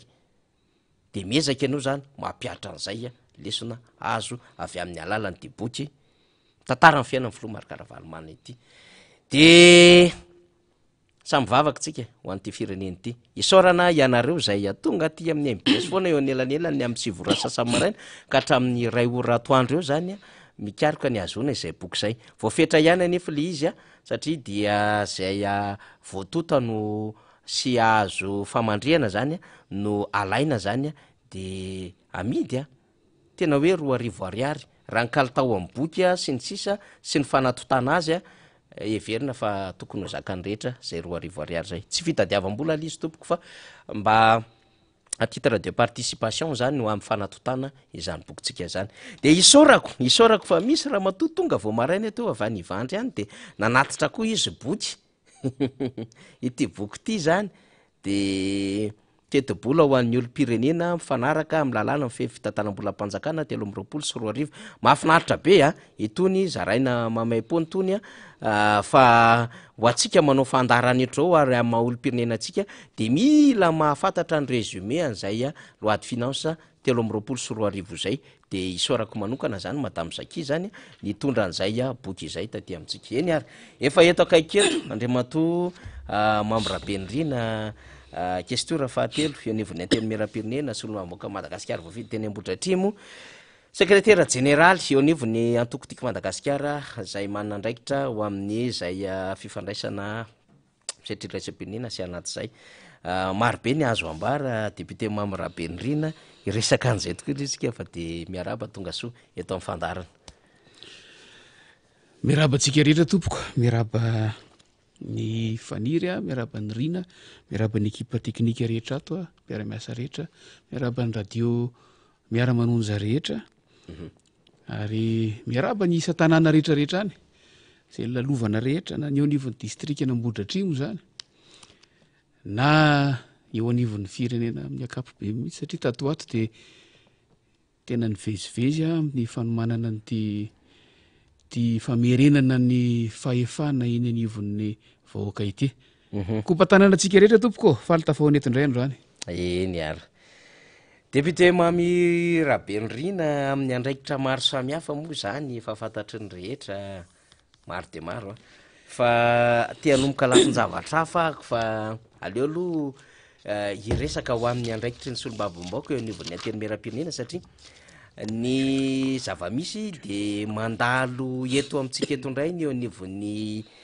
sadek zany ka ny eo anivon'ny sadek amina resaka fitondrana tsara tatana eo amin'ny resaka tontolo ara-toe-karena zay indray zany ny vomera mandalo eto manao fionana maro samihafa am'ireo tompon'andraikitra isatsokajy ny nivon'ny androm-panjakana ka anisany eona tamin'izany ianao andriamato kestura zay kestura fahatelo miandraikitra indrindra amin'ny fanaraha-maso ny fanjakana tsara tatana sy ny fandrindrana ny asa ao anatin'ny fahadiovam-pitantanana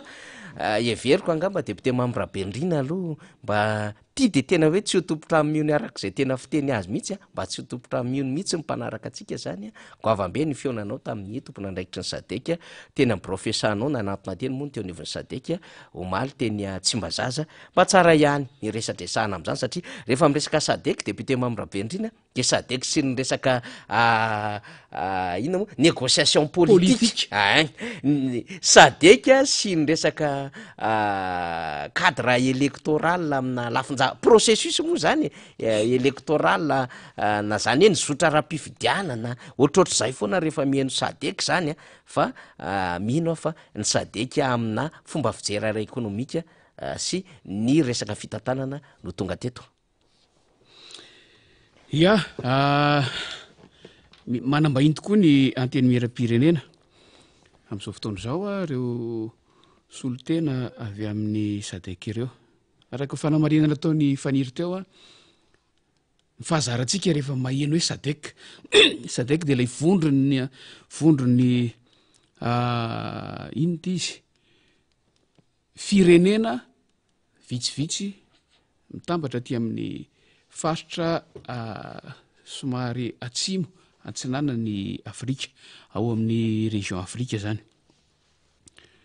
resaka politika ho any nafataratsika azy tsika madagasikara zany mpikambana ao anatiny eo miaraka am'ireo firenena vitsivitsy zay ao satria saika isaky ny misy olana ara-politika eto madagasikara no enotsika ny fahatongavany sadeka na koa isaky ny misy fifidianana dia tonga ny sadek manao ino ty izy fanaraha-maso ny fifidianana fijerena fizotry ny fifidianana avy eo tonga izy miveriny izy milaza ny fomba fijeriny sy ny soso-keviny amin'ny izotra-pifidianana amin'ny akapobeny fa ity vahiny tonga eto ty de vahiny avy amina sapandraharaha anankiray ao anatin'ny sadek zany hoe araka ny voalaza teo misy ny misahana ny lafin'ny politika ao amin'ny sadek misy misahana lafiny hafa tsy valam-paratsika ny hoe inona avy reo lafiny hafa reo fa reo tonga ty am'izao fotoana zao reo no ndeha asitsika resaka raha ny fomba fiteny azy ny fanafoezana azy de sad copak zay ny filazany zareo azy SADC zay le sadeka mazaratsika de miampy hoe opak OPAC rehefa afoeziny izy io ka adika amin'ny teny frantsay de hoe comité des comptes publics au niveau de la sadek zay le izy zany hoe ny atao hoe comité amin'ny fomba firesaka anivona parlementa indrindra amin'ny tany miteny anglisy committee dia filazana ny vaomiera eny anivon'ny parlementa na le commission mahazatra atsika zany hoe io sapandraharaha tonga ty io zany de sapandraharaha manambatra ny vaomiera anankiray eo anivon'ny parlementa amin'ny firenena mpikambana amin'ny sadek de sapandraharaha voalaza teo hoe comité des comptes publics ny compte public mazava ho azy zany fa ny fitantanam-bola mpanjakana no resaka eto ary raha ohatra ampitahaitsika mirafitra misy eto Madagasikara samy manana ny fomba filazany azy fa io dia niainga avy amin'ny fandikateny avy amin'ny fiteny anglisy fa samy manana ny fomba filazany azy dia eto Madagasikara zany dia ny vaomiera ny fitantanam-bola sy ny teti-bola no azo lazaina hoe mahasolo an'io comité des comptes publics io na misahana ny andraikitr'io comité des comptes publics io zany hoe commission des finances et du budget commission ray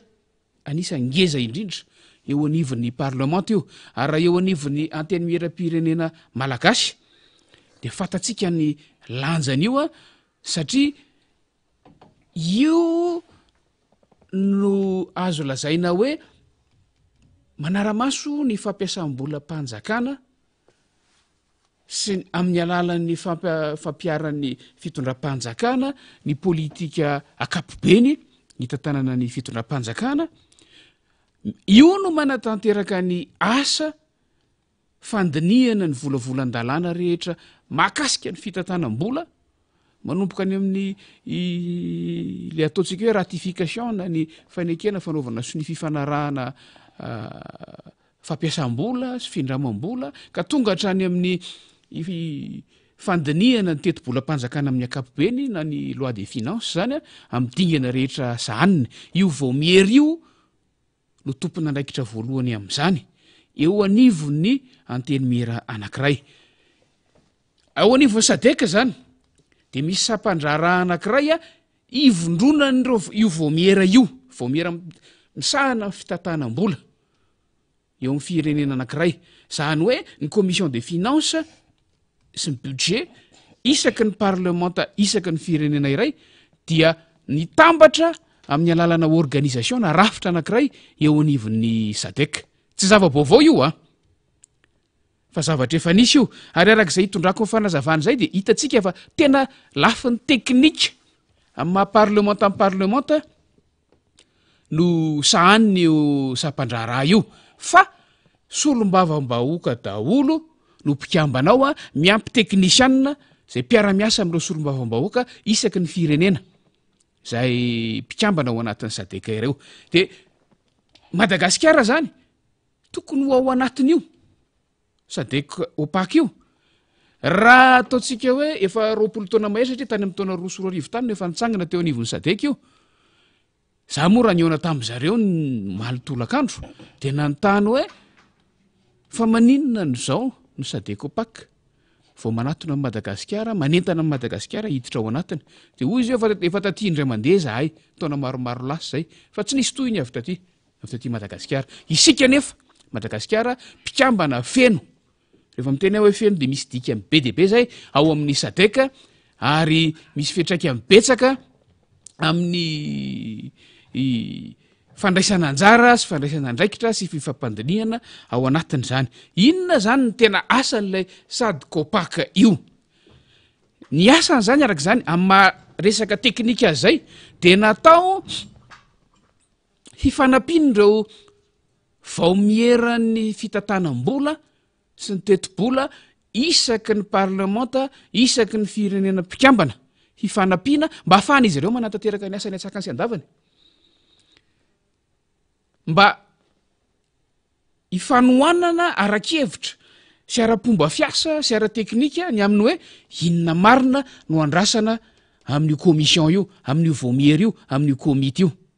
samy manana fomba fiasany ary samy manany zava-misy eo amin'ny fireneny ireo vaomiera tsirairay ireo fa izay le ataoko hoe hifanampiana hifanakalozana ny hevitra hifanakalozana zay fomba fiasa izay ary arahana mijery raha misy ny olana raha misy ny sakana dia arahana mijery sy arahana fanoro hevitra ny eo amin'ny fomba hijerenan'izay zavatra zay ohatra amin'ny firenena maro mba tsy tenenako hoe ny eto Madagasikara fa anisan'ny olana goavana be ny fidirana loatra tafahoatra loatra fampidirana tafahoatra loatra ny resaka politika amin'ny fanapahan-kevitra eny anivon'ny anteny miera sahala am'izao indrindra eny anivon'ny io commission io efa ndraisantsika teto nandritra ny taona vitsivitsy farany isaky ny misy fakatoavana nyreny volavolan-dalàna amin'ny fenteto-bolam-panjakana reny a tonga eo anivon'ny anteny mihira-pirenena dia resahantsika hoe inona ny zavatra mitranga, inona ny dingana tokony arahana, inona ny voalazan'ny lalàna, inona amin'ireo voalazan'ny lalàna ireo no nampiarina najaina dia ahoana ny fomba nampiarantsika azy a tena voaja tokoa ve reo dia ny tantara tetsika hoe misy sahala amin'izao ny fomba fanomanana an'io araka ny lalàna misy eto Madagasikara tsy anjarany zareo no manery atsika hanana fomba fiasa amin'izay itiavany azy zay maheverina fa mampety azy fa tsy maintsy mifototra amin'ny lalàna misy eto Madagasikara ilay izy a hifanampiana amin'ny ahafahana mifandresa lahatra zay no anisan'ny tanjona anankiray nananganany tao anivon'ny SADC anio SADC OPAC io anisan'ny fantatra mantsy ny fomba fifampiresahana eo amin'ny fahefana mpanatanteraka sy eo amin'ny fahefana mpanao lalàna indrindra ny eo amin'ny fitantanana ny maro anisany anivon'ny anteny mihira-pirenena tsy teny afa-tsy Madagasikara fotsiny aho fa mifirenena amin'ny ankapobeny ary zay zavatra zay no hifanankalozan-kevitra ao anatin'io vondrona io a mba tsy tenenako hoe hifampizarana olana anankiray mitranga hifanankalozan-kevitra ny amin'ny hoe ahoana ny fomba fiasa takininona ny fomba ny tantanany tany amin'ny firenena anankiray ny zava-nisy tany aminy a sy ny olana nitranga tao anatin'ilay izy dia zay a no antony ny tsanganan'io rafitra io teo anivon'ny SADC sy antony ny tsy dia zareo azy taty tao anetin'ny resaka ny onana tamin'ny vao miheran'ny fitantanam-bola sy ny teti-bola teto moa dia zavatra maro ny voaresaka amin'ny lafiny anankiray zany teny tamin'izareo hoe fa maninona ianareo no amin'izao faran'ny manda zao vao mandalo raha nampy anay marina eo amin'ny fomba hitantanana ny andraikitra reto parlementaire reto amin'izany vao mihera zany fa maninona no tsy tonga tany am-piandohan'ny manda ahafahana manefy ahafahana manofana ny tompony andraikitra rehetra sy ny parlementaire ao anatin'le izy dia amin'ny lafiny anankiray za tsy teny anareo ny antsipriany resaka fa amin'ny lafiny anankiray a rehefa tena nandinika le valitenin zareo a dia nahita hoe sy ny zava-misy amin'ny lafiny anankiray tsara ihany izy amina vanim-potoana sahala amin'izao no nandalo satria raha tany amin'ny vanim-potoana ny andohan'ny manda hafa kokoa ny fomba fijeryny solombavam-bahoaka ny zava-misy tamin'izany hafa kokoa ny fomba ny tantanany maro anisa ny fomba fiedikevitra sy fifampiresahana tamin'ny gouvernemanta tamin'izany fotoana izany ary mba tsy tenenako hoe mety ho lasa toraka voninkazo sy fitiafana fotsiny ny gouvernemanta no honitranga raha tany aloha no natao zany fa amin'izao fotoana izao za dia miteny fa tsisy ny afiafy ireo mpikambana tao anatin'ny vaomiera ny resaka amin'ny ankapobeny ny zava-misy eto amin'ny firenena ny fomba fiasa ny zavatra ny ainana farany teo zany no hoe niezaka mihitsy ny gouvernemanta nanao zay tsy nionana tamin'ny parlementa tamin'ny tao amin'ny anteny mihira-pirenena tsy nisy ny loi de finance rectificative nametraka baraingo daholo ireo vahiny tonga hoe ahoana ny fomba fiasa amin'izany dia manaiky an'izany ny rehetrarehetra dia ahoana zany inona no entin'ilay fitondram-panjakana mitantana amin'ny firenena mandrabatapitry ny taona sy fanontaniana maro isan-karazany lasa tena ny fanakalozana ny fanontaniana sy mivaliny rehefa mametraka ny ankilany mamaly ny andaniny mametraka fanontaniana andaniny mamaly ny ankilany zay amin'ny ankapobeny raha ohatra hazavaina hoe inona io rafitra zay tonga eto Madagasikara io a izay andro vitsivitsy ihany no hijanonany eto a inona no ataony eto fa za manokana ny tolakandro a dia niona tamin'izareo noho ny mahatompona andraikitry ny sampandrara momba ny bonne gouvernance fitantanana tsara tantana sy ny fangararana transparence anivon'ny anteny mihira-pirenena io koa dia rafitra tsy mbola misy amin'ny firenena maro efa misy ihany ny parlementa manana an'io sika anisany fa amin'ny firenena sasany izay mifanakalo ao anatin'ilay vondrona dia zava-baovao amin'izareo reo kanefa hitan' zareo fa tena ilaina tokoa satria mampiseho ny fahavonona le anteny mihira-pirenena amin'ny fiezahana hitondra amin'izay ho tonga amin'izay fanjakana tsara tantana anivon'ny anteny mihira-pirenena zay ialana amin'ilay fomba fijery diso satria rehefa mifampiresaka inona moa ny zava-misy rehefa tsy mazava le izy dia lasa hiverina ho toy ny polisy anatiny na karazana mpanamarina konty anatiny ilay departemanta na ilay sampandrara ka mba ahafahana mifanakalo ihany keo ny amin'ny hoe takininina sy takininina ny fomba fiasany amin'ny firenena hafa inona ny misy eto Madagasikara ahoana no ahafahana mifanampy mba hametrahana an'izany zay raha fitinina faniry ny fitsidiana ataon'ireo vahiny eto ireo a fitsidiana zay hoarahana andihana vondrona anankiray hafa avy eto amin'ny kontinanta afrikana ho avy eto amin'ny herinandro fa ho avy moa fotoanam-bola iresantsika an'izany a satria amin'ny fiandehoan'ny herinandro manaraka io izy a no avy eto a tena vahiny departemanta misy akora eny ary nolalovantsika izay adevitra zay satria tsika mifandarina tahaka izao de miezaka ihany ko mikaroka reo vaovao maro lafy a zay tsara ho fantatra mazava ho azy nandalo tao amin'ny birao any solombavam-baoaka Mambrabenirina de hitondrantsika amin'izay famezam-baovao zay zakaknareo raha somary nikopako zay anto araka ny tenen'ny Rina vao maraina nge tsy amin'ny manoloana ny vavahady kely ambadika eo nen'ny MBS tena miantso an'le commune rangafa tena fako be tsy fakahitany eo efa amina metatra lava be ary lalitra tena mitangorona de tena manahirina be am'le loto sy le fanadiovana sy fidiovana le izy tena mba adiovy le tanàny fantatra fa te anao mba hoe miaingo tsaratsara nareo ao anatin'le fandraisana an'le lalaon'nosy zany de miezakezaka nareo manadio mafy mihitsy na de tsy zay ary nataonareo hatramin'izay de midébloque moyen fanjakana fohy be mihitsy fa tsy le commune de mobiliser an'ilay tafika sy ny sisa mba hanadio an'le fako mandokondoko tanàna sy ny sisa fa aza atao any am'le hoe faritra mety ho lalova ny délégation ny mpandrainjara n'le lalaon'nosy any le izy fa tena ataovy any am'le faritra rehetrarehetra fa tena maharikoriko mandreraka be mihitsy lalitra tena miparitaka ny fofona mandreraka be mihitsy vokatry le fako ambadika eo iaran'izany zahay tena zay le etsona mihitsy am're tompona andraikitra anivon'ny commune reto moa zany commune foana moa natsotsika satria ny commune nge no nametraka fanampy hoe tena hitatana an'le tanàna de anadio an'le rahany andavanandro rahany andavanandro itsy sady miresaka ato zao no mikopaka mihitsy manahirana le izy fa tena vo mivoaka ao ivelany eo tangorona n'le lalitra manahirana be le avo retrany le commune zany lasa mizaka mitserany aina zany le manodidina an'le tanàna akoatrale mandoto maso ny mahita azy mandoto rivotra fa feno lalitra ny atahorana n'le bibikely maro samihafa zany tena raiso ny andraikitra reo fa eo anoloan'ny birao anareo 2 metatra miala ny birao anareo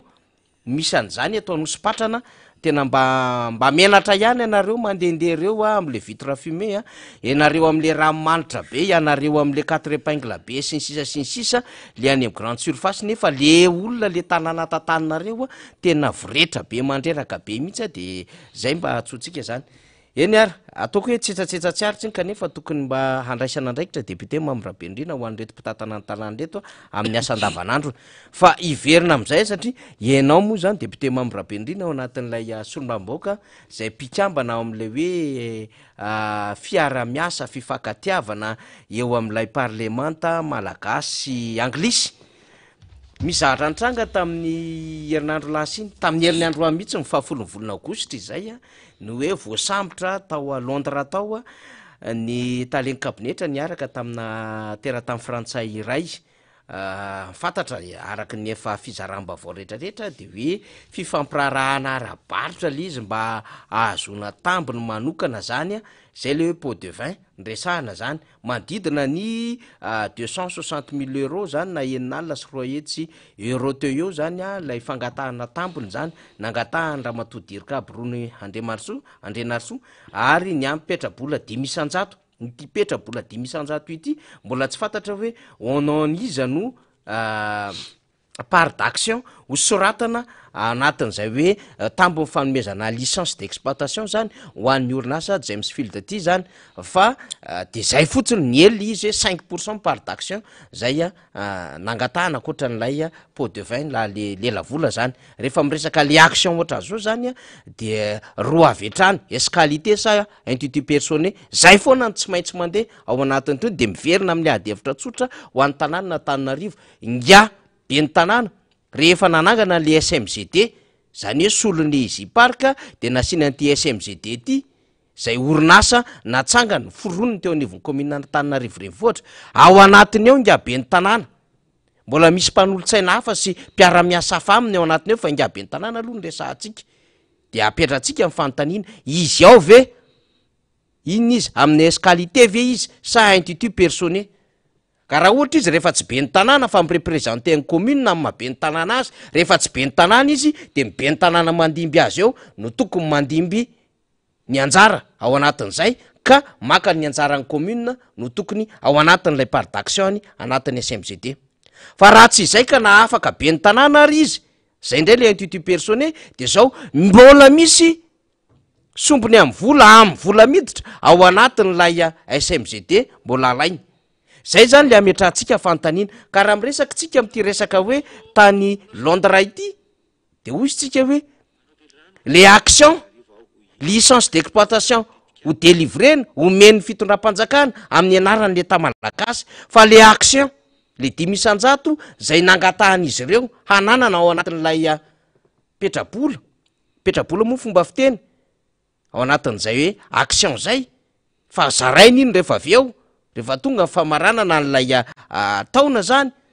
amin'ny anaran'izy zay olo tokana mandeha rery sa mirepresenté ny État malagasy ka raha mirepresenté ny État malagasy na misolo-tena ny État malagasy iza le olona zany koa mbola atongava amin'ny fanadihadiny zany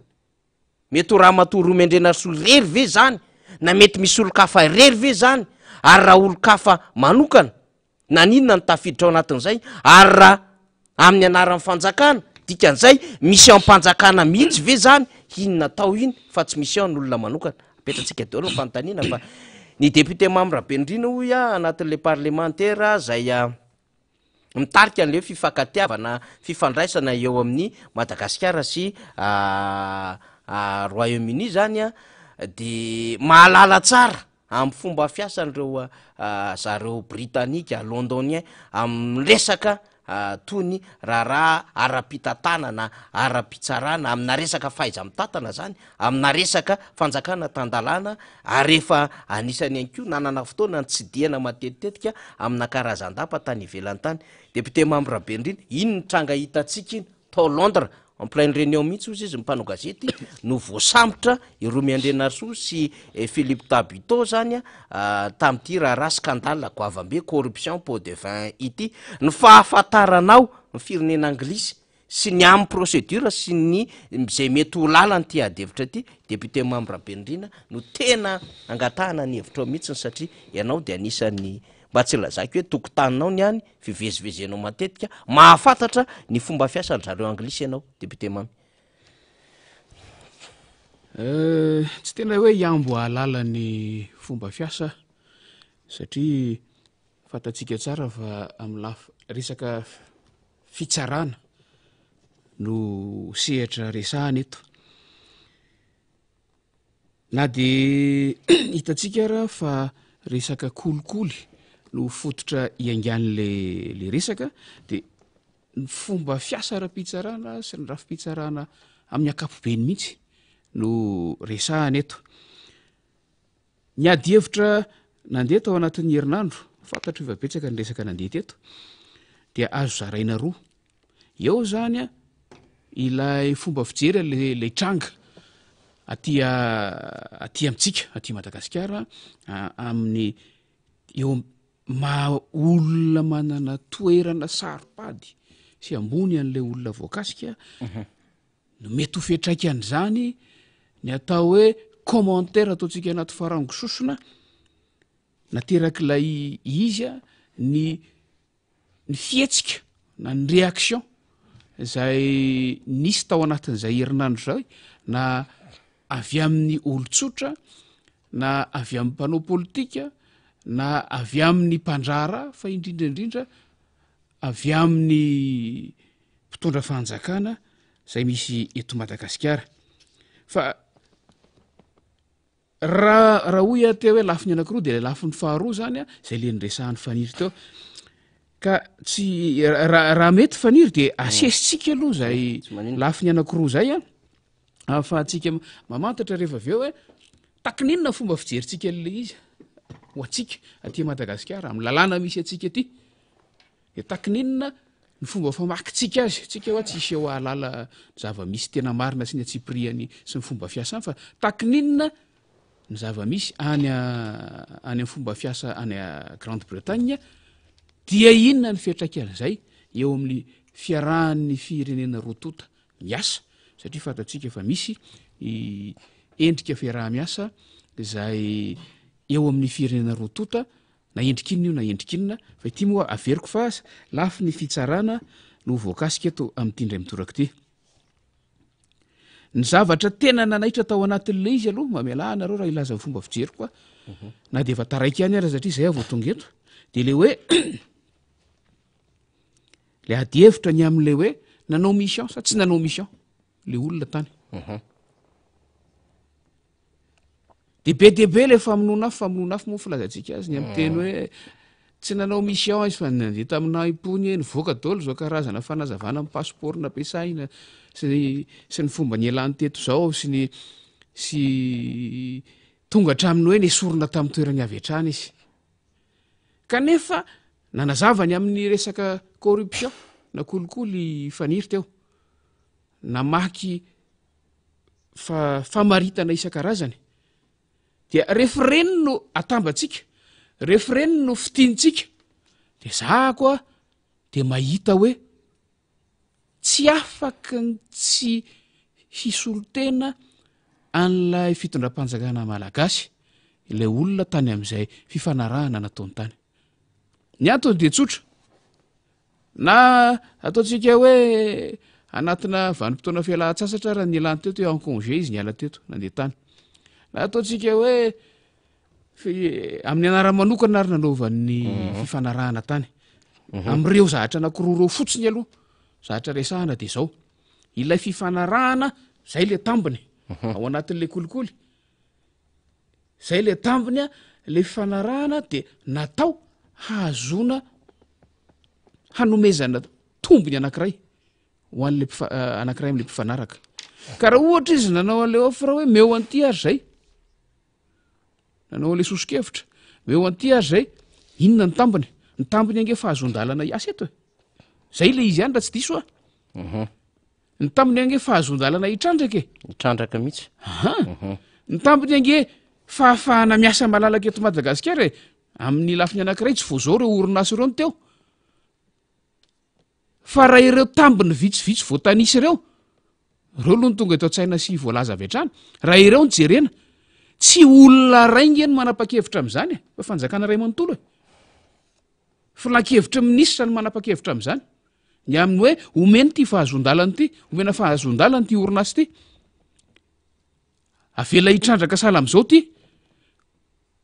hotsorona ny fomba fahafahan'ity orinasy ty miasa eto Madagasikara ny dikan'izay tsy ilay talen'ny kabinetra nandeha tamin'ny anarany nandeha tany no hanana fahefana hametraka an'izany fepetra zany ao anatin'ilay fampiresahana faniry fa matoa izy afaka nametraka an'izany fepetra zany de misolo tena ilay afaka manapa-kevitra amin'izany izy averiko fa izy amin'ny maha izy azy amin'ny maha olombelona azy tsy manana fahefana hanamora na hanatsotra ny fahafahan'ireo orinasy ireo miasa sy miditra sy manohy ny asany eto Madagasikara fa mba tsy hitenena koa fanjakana ray manontolo de olona manana fahefana misimisy kokoa no izy ho iatao hoe filan-kevitra minisitra no afaka manome an'izany ny dikan'izay matoa izy sa ny tonona sy nylazan'izay fepetra ao anatin'ilay fifanarahan'izay de mazava ho azy fa nahazo iraka izy ao anatiny raha raisitsika indray hoe mety ho nanana endrika hoe tena hoe amin'ny maha olo-tsotra tokoa le izy fivainianana manokana fampirarana amin'ny mahampandraharaha eny avoay ary aloha hoe mpandraharaha amin'io sehatra io ve le olona sa manana procuration ihany koa avy amina mpandraharaha amin'io sehatra io raha hoe le resaka le action mantsy zany resaka teo le fampiasam-bola ao anatin'le izy le 10,000 iza zany izy tenany ve no ampiditra 10,000 mangataka le 10,000 ao anatin'ilay fampiasam-bola amma olotsotra azy simple citoyen ngamba no teny mahalaza azy aingana sa amin'ny mampandrara azy amin'io sehatry ny harenakibony tany io ve de zay no mila fantaritsika hoe fa inona moa zany ny fandrarana sa miasa amina orinasa misehatra amin'io harenakibony tany io ilay talen'ny kabinetra ny fiadidinan'ny repoblika no afaka isolo tena orinasa anankiray ohatra hangataka lay 5,000 ampetrabola ao anatin'ny orinasa io de nytoy ny tantara rehefa nahienona an'io zay le teneniko teo réaction rehetrarehetra sy ny commentaire rehefa nahienona an'io tantara io ny rehetrarehetra de samy nanana ny filazany fa ny alo ny lohatenim-baovao hitako avy hatrany nanaitra ndray taty aoriana de ny hoe tonga de nesorona tamin'ny toerana le raha-matao tsy talen kabinetra tso tsy fantatro fanirina isy ohatrany tsy nahita tatitra filakevitra minisitra mahaly asa ianao raha nahita nisy ohatrany tsy nahita niezaka nijery atao de asa raha tao le fanesorana azy satria ny fanendrena mpiasam-panjakana ambony sy ny fanesorana mpiasam-panjakana ambony eto Madagasikara mandalo filakevitra minisitra aitsio ara-diso mandalo filakevitra minisitra ary fantatsika fa tsy mbola za aloha mbola tsy nahita ho fa tsy fantatro hoe miezaka mijery io faniry tsy mbola nahita fanapahan-kevitra filan-kevitra minisitra nanafoana zay moa fomba fiteny azy hoe ny foanana ny fanendrena azy fa tsy hoe roana izy na nesorona tamin'ny toerana izy fa tsy mbola nahita fanapahan-kevitra filan-kevitra minisitra nanafoana ny fanendrena n'io talen'ny kabinetra io raha tena mbola tsy nisy zay amitsika zany araka ny lalàna araka ny fomba fiasa de mbola talen'ny kabinetra le raha matohatra am'izao fa resaka daholo ny akoatr'izay resaka fampandrindra-drisa daholo ny akoatr'izay fampandrindra-drisa kanefa mampametra-panontaniana hoe raha ohatra tokoa araka zay no réaction an'le fanjakana inona no antony raha pitsarana ho aty resaky ty a raha ty amitsika amina raha-pitsarana oatra zao mbola fisamborana fotsiny iny mbola tsy misy hoe mbola mivalo septambra angamba vao mandeha fitsarana raha tsy diso zay le ataontsika hoe raha ohatra izy nitazonina zay le ataontsika hoe détention préventive de raha olona voasambotra fotsiny ve raha ny tranga misy aty Madagasikara ho amina détention préventive de fahafahana mandroaka azy amin'ny asany misy ny ataontsika hoe amin'ny lalàna tsika ty Madagasikara ny présomption d'innocence maninona ny tsy ajaina ary raha tena misy marina ilay fanapahan-kevitra tany ambadika tany nanafoanana n'lay fanendrena le talen'ny kabinetra iny moa zany azotsika raisina hoe fanapahan-kevitry ny filoham-pirenena sy ny filan-kevitra minisitra rery communiqué manko zany zao le navoaka député Mamrabenrina le hoe avec effet immédiat fa ny nanendrena azy ny entintsika tamin'ny fandarina omaly de hoe décision conseil des ministres tamin'ny 1er mars 2023 ty dikan'izay zany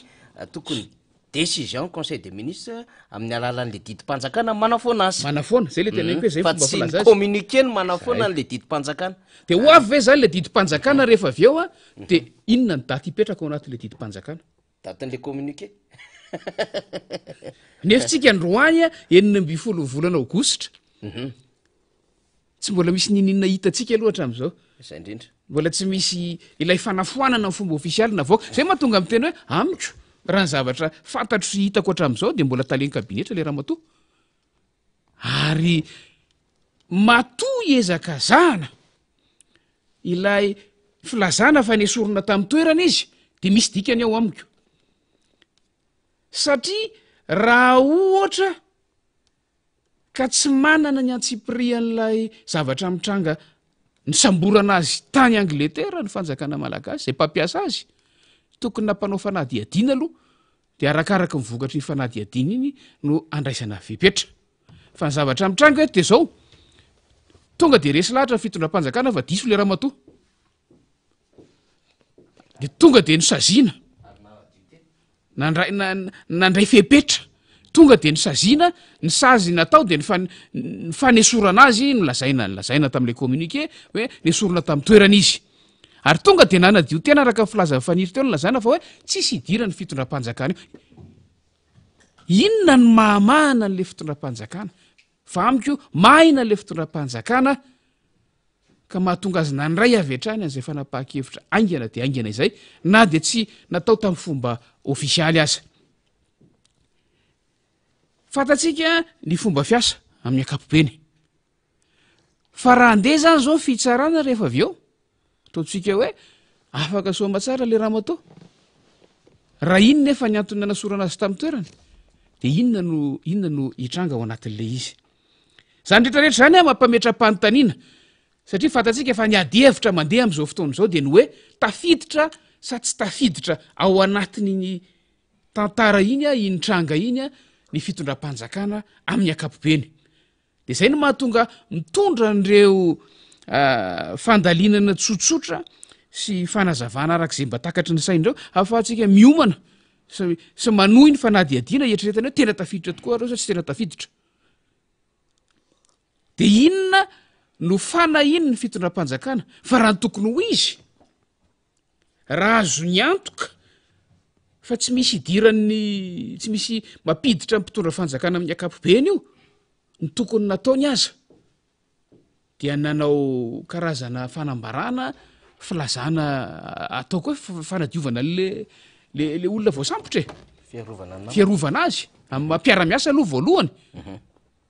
zany no atao hoe firaisakina amina fiarahana miasa ary sy ampanjakana faratapiny aty amina firenena anankiray ny resaka fa tsy hoe orinasa madinika ry ananonary fa tsy zay no nitranga fa tonga de navotsotry lay lehibeny sy mpiara-miasa amin'lay olona na de mbola tsy fantatra akory aza hoe inona ny tena marina ao anatin'le izy marina fa ndrara-panjakana mitoy marina fa na iza eo na iza tsy eo a na iza manana olana ndrara-panjakana tsy maintsy mitoy kanefa zahatra misy hitatsika hatrami'izao sady tsy nifoanana ilay fanendrena azy no tsy mbola nisy ny didim-panjakana manendry taleny kabinetra vaovao ka rehefa samy tsy isy taleny kabinetra ihany inona zany na maika nanao andreny fanambarana nanao andreny communiqué reny fa raha ohatra tokoa mantsy ka tena tsy nisy iraka avy taty amin'ny mpitondra fanjakana malagasy mahakasika nataon'le raha matoy io tany de azo avadika ho fisolokiana sy fisandohana andraikitra ihany indray zany nataon'le olona tany satria averiko fa ilay fifanarahana sy ilay ady varotra tany miafara amina fanomezan-dalana izay fahefany ny mpitondra fanjakana eto Madagasikara ny dikan'izay ny tokony ho nataon'ny fitondram-panjakana zany raha fijeriko azy de tonga de nitory sy nanaraka avy hatrany an'lay olona ho ny sandoka andraikitra sy ny sandoka fahefana amina zavatra tsy nomena azy fa maninona no tsy tonga am'izay ilay dingan'lay tranga am'izao fotoana izao fa amiko raha izay no mitranga tsy ampy ilay sazo hoe naisorona tamin'ny toerany fotsiny zao tamin'ny alalana communiqué le raha mato zay le endrika anankiray faniry fa hoy aho hoe le endrika faharoa de ny am'le resaka teo le hoe inona zany zao no mitranga any Grande Bretagne any any Angleterre any io lay sampandrara zay nanao an'lay fisamborana io rehefa manao fanadiadintsika le National Crime Agency de agence mazava ho azy agence ampiasainy miasa ny Angleterre amin'ny ady atao amin'ny eloka satria teny hoe eloka be vava ataontsika hoe eloka fotsiny zany hoe tsy tena hoe agence manokana natao anenjihana amin'ny mpanao kolokolo io fa ny eloka amin'ny akapobeny zany hoe ny eloka raha ny voambolana ampiasaina ny amin'ny sata sy ny fanazavana ny andraikitrio sampandrara io de hoe manenjika ny crime organisé zany hoe sokajiana ao anatin'ny crime organisé zany faniry ny tranga zay ny samborana an'ireo olona anankiroa tany Angleterre ireo ary io agence io no manana ny fahefana hampiatra ny lalàna amin'ny alana fanaovana fanadiadiana ohatra fanadiadiana rehetra mitranga ty fa avy eo hanolotra azy ny zareo zany efa fantatra de miloha tsy maintsy vita alohan'ny 20 septambra ny fanadiadiana rehetra fa tsy ohatrany atsika hoe atoboka aloha le olona sitrika de any 2 taona 3 taona 5 taona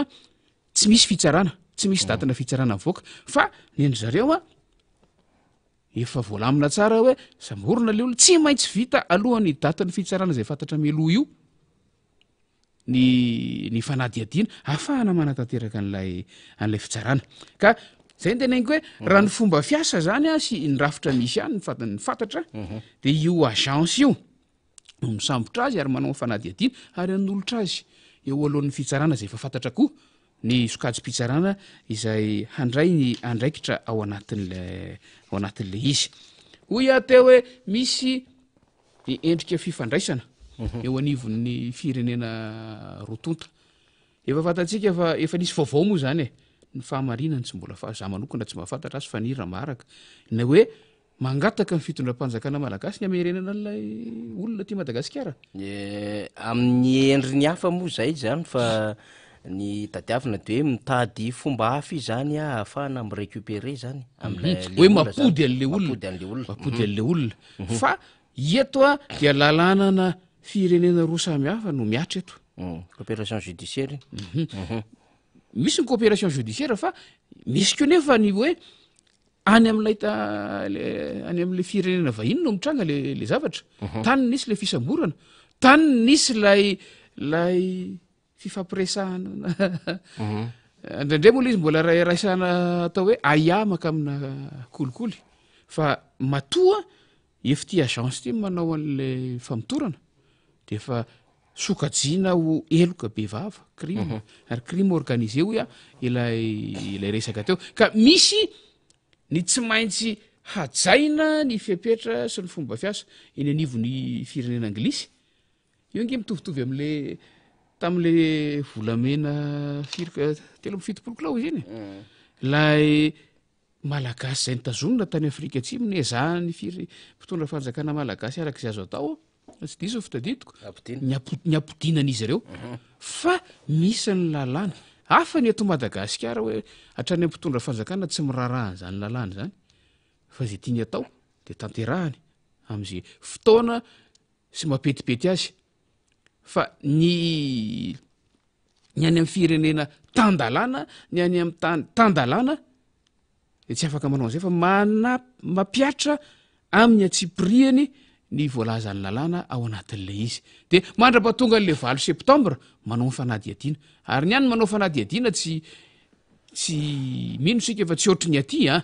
ary io araka ny voalaza azy efa considéreny zareo crime organisé ary misy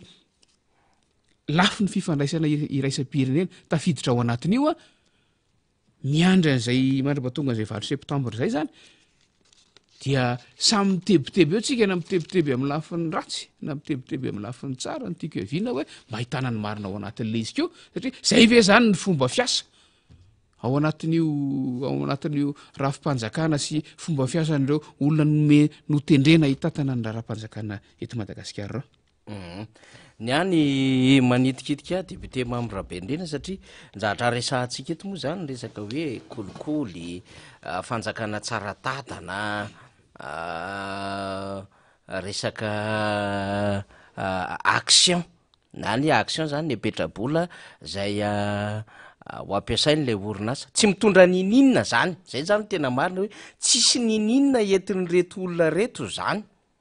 ao anatin'le orinasa akoatrin'le hoe idélivrer licence zany au nom ny État malagasy iny mbola départementa hafa no midélivrer an'iny licence iny zay tsy reto amin'ny présidence mihitsy ny délivrer an'iny fa tsy maintsy misy ambaratonga hafa tsy maintsy miara-miasa manao ny délivrance zay licence zany ho an'ny État malagasy ny ao fantanina petrako zany manoloana an'izay ary manitikitika anazy de hoe lay tsy mitovy le suspicion le aia sy le hoe tratram-body omby zay manko samy hafa be mihitsiny zay le suspicion izy mbola zavatra ivelan'ny adevitra mihitsiny vokatry ny fanangonam-baovao maro samy hafa fa ity zany de hoe fatratrarana ambody-omby crime organisé mihitsy aza nanasokajeny député Mamirabenirina azy am'ty tranga anankiray ity ka raha zay le izy dikan'izay zany amina endriny procédure hafa mihitsy no mahenjana nyty raharaha ty sy mahamafy an'ty raharaha ty. Ity zany tsy mitovitovy amina lafin-javatra hafa hoe tiatsika hovonony eto atoerana amin'ny alalan'le hoe classé sans suite ny dossier de aclassé nany tsy ohatran'izany tony. Ary tony zany tsy ohatrin'le hoe satria mety manelingelina antsika ka zao mila mampiasa olona lavatanantsika, mila manao communiqué tsika etseroa ny anivon'ny fitsarana atsy na mampiasa ny resaka fitandrona amin'ny filaminantsika na mampiasa karazan'olona vitsivitsitsika hanao communiqué de mangina sy manjavona le raharaha. Tsy ohatran'izany zany tony raharaha tony fa rehefa mahazo faky eo amin'ny sehatry-resam-pirenena eo zao ny gazette Le Monde namoaka azy, eo zao ny Jeune Afrique namoaka an'le raharaha, eo zao ny Club Mediapart namoaka an'le raharaha, namoaka daholo ny BBC, namoaka daholo zany ny RFI, namoaka ny TV5 Monde, namoaka ny France 24, dikan'izay lina am'le zava-misy etỳ Madagasikara zao tontolo zao. Any Angleterre de fantatsika tsara ny zavatra nitranga. Inona ny nanenjehana ny Boris Johnson? Inona ny nanendrehana an'ireo prime ministre britannika sy ireo ministre britannika reo amina resaka fomba fampiasam-bola fotsiny lanonana amina resaka hoe barbecue de anenjehana tompon'andraikitra ambony amin'ny fomba fampiasam-bola tsy mifanaraka amin'ny fomba fampiasana ny kitapo-bola mpanjakana zany. Fantatsika tsara koa ny zavatra nitranga any Anglisy any fa ny déplacement ataon'ny tompon'andraiki-mpanjakana dia tsy maintsy fantatry ny gouvernemanta satria ny anazy mazava ho azy ny prime ministre ny azy manana fahefana hitatana an'le firenena, ny mpanjaka zany de mipetraka eo fotsiny mampiseho an'le endriky ny fanjakana amin'ny akabeny ary mitazona an'le fahefan'le fanjakana, lay resaka fiandriana-mpanjakana, lay hoe tena tsy arava n'lay mahatokana an'le royaume zany. Fa ny fitatanandrara-mpanjakana amin'ny fampiasam-bola ny kirakiram-bola rehetrarehetra de amin'ny alalan'le gouvernemanta zay ny prime ministre no mitatana azy. De io manana fahefana betsaka ka raha vo reo zany ny ratsy fomba fitatanana indrindrandrindra am'izao fotoana resahantsika izao de ao anaty vakansa ny gouvernement any ampitan-dranomasina, ny gouvernement ny Elisabeth Borne zao na ry Emmanuel Macron marimarina kokoa anatin'ny exécutif de vo avy miverina fakomaly nanao vakansa tany naninanina tany izy rehetrarehetra fa misy miassure foana zany ny resaka intérim amina raharaha-mpanjakana amin'ny départementa ministérial. Fa amin'iny de misy communiqué mazava mihitsy hoe nde hiarika vakansa ny gouvernemanta ka rehefa hiarika vakansa ny gouvernemanta ahoana ny fomba fandrindrana ny asa ary ahoana ny fomba fikirakirana ny vola entin'ireo ministra samihafa hanatanterahany vakansa ka tsy mivolam-panjakana ny loharana ao anatin'izany fa misy ligne budgétaire manokana ahafahana zay efa misoratra ao anatin'ny teti-bolam-panjakana mazava tsara tsy ahafahana mikitika ny aminy hoe reto ny droit anaovan'ireo ministre na tompon'andraikitra samihafa ohatra ny président ny république zao Emmanuel Macron de hoe ity ny kirakiram-bola manokana ahafahana manatantera ka an'izay fotoam-pialatsasatra zay. Itsika moa zany mba te hanao an'izay tsy afaka manao an'izay satria mifangaro ao anatin'ny jeu des îles, mifangaro ao anatin'izay fanomanana fifidianana, mifangaro ao anatin'izay resaka fandrofana fako, mifangaro ao anatin'izay fanetsetsemana lalana tipitopy kely etsero, mifangaro ao anatin'izay fizarana vary mora kely 520 kilao mba hanaovana récupération politique sy ny sisa sy ny sisa. De zay ny antony mahatonga antsika miteny anatin'izao adevitra zao ny aminy hoe lay fietsika ataon'le olona ty amin'ny tany mahantra tsy mitovy amin'ny fomba fiasan'ny olona ny tany manan-karena. Ny tany manan-karena mazava ny azy vo mietsika ny ratsan-tanany dia lalàna no mifehan'iny. Ny eto amintsika inge no manao tsinitsinine fa ny any ampitan-dranomasina vo mivoaka amin'ny arabe, vo manitsaka arabe ny olom-pirenena iray de fantatra fa tsy maintsy misy kara-panondro any amin'iny olom-pirenena iny ampitoana. Ary raha vahiny iny dia tsy maintsy misy taratasy manamarina an'iny, ary raha mbola zazakely iny de fantatra tsara mazava ho azy tsy maintsy misy ray aman-dreny miaraka amin'iny mba iarovana n'lay lalàna sy le fahafahan'le zaza fa ny eto amintsika mandehandeha ho azy tsy mahazatra ny olom-pirenena zany hoe hivoaka andeha anarabe zany de hitondra kara-panondro ka ampitaona izy tsy mahazatra ny olom-pirenena zany hoe mandeha fanjana am'ireny tsy maintsy misy ray aman-dreny manaraka an'iny lalàna zany ifamezan'ny olom-pirenena zany ka raha mamoaka zany ianao tompona andraikitra ray anivon'ny présidence tsisy olona mandehandeha ho azy fotsiny am'izao ka tsy fantatra mazava ny iraka tsy fantatry ny filoham-pirenena anany endry azy hoe ny aleto raha matoty nde ho an'ny Angletera tsy fantany diale nefa tamin'ny fahaenina amby folo ny volana aogositra tsisy herinandro ao arinan'iny kory nene diso ny ala nomena congé ndao ataontsika hoe ny fahasivy ny volana aogositra ka hatramin'ny faharoa amby roapolo ny volana aogositra nangataka congé le dirikaby satria zay ny soratsoratan'lay dizy taon'ny présidence tany am'le communiquény hoe teto izy nefa nangataka congé dikan'iny manko de hoe tsy te ho tompon'andraikitra ny nataony le fitondram-panjakana ahoana ny eritreretanao an'izany nefa le filohan'ny repoblika no déplacement any Rome zay tonga omaly izy sy mivady aman-jana ny tany Rome ary androany izy manana fotoana ao Vatican de otrany gaga ihany ianao déplacement officiel angeza be manana statue na chef d'état ane ny papa ray masina de tsy ho fantatry ny dirikaby ve zany hoe tena mbola misy asa goavana fa ao arina ny oa déplacement atao amin'ny filohan'ny repoblika any Rome io farafaratsiny no tokony hanatanteraka ny diany izy na any izy vao mametraka congé de gaga ihany sika hoe inona koa zany même na les préparations les jeux des îles la 23 25 maromana kokoa fa 23 moa zany ouverture an'le dépôt an'le candidature afangariko foana l'izy matetika azafady indrindra de ahoana ary zany zay le tiatsika tenena hoe lay olona mandehandeha io zany raha ohatra an'izay le fomba fiasan'ny eo anivon'ny présidence de tsy gaga misy tsika raha ohatra ka hoe zavatra midona amin'ny poto daholo ny décision raisina satria le filohan'ny repoblika zany taratra am'izao ny aminy hoe tsy mahafantatra ny ataony ny mpiara-miasa aminy eo aloha zany mbola hitondrantsika azy atsika tsy mbola afaka ny tonga de hiteny avy hatrany ny aminy hoe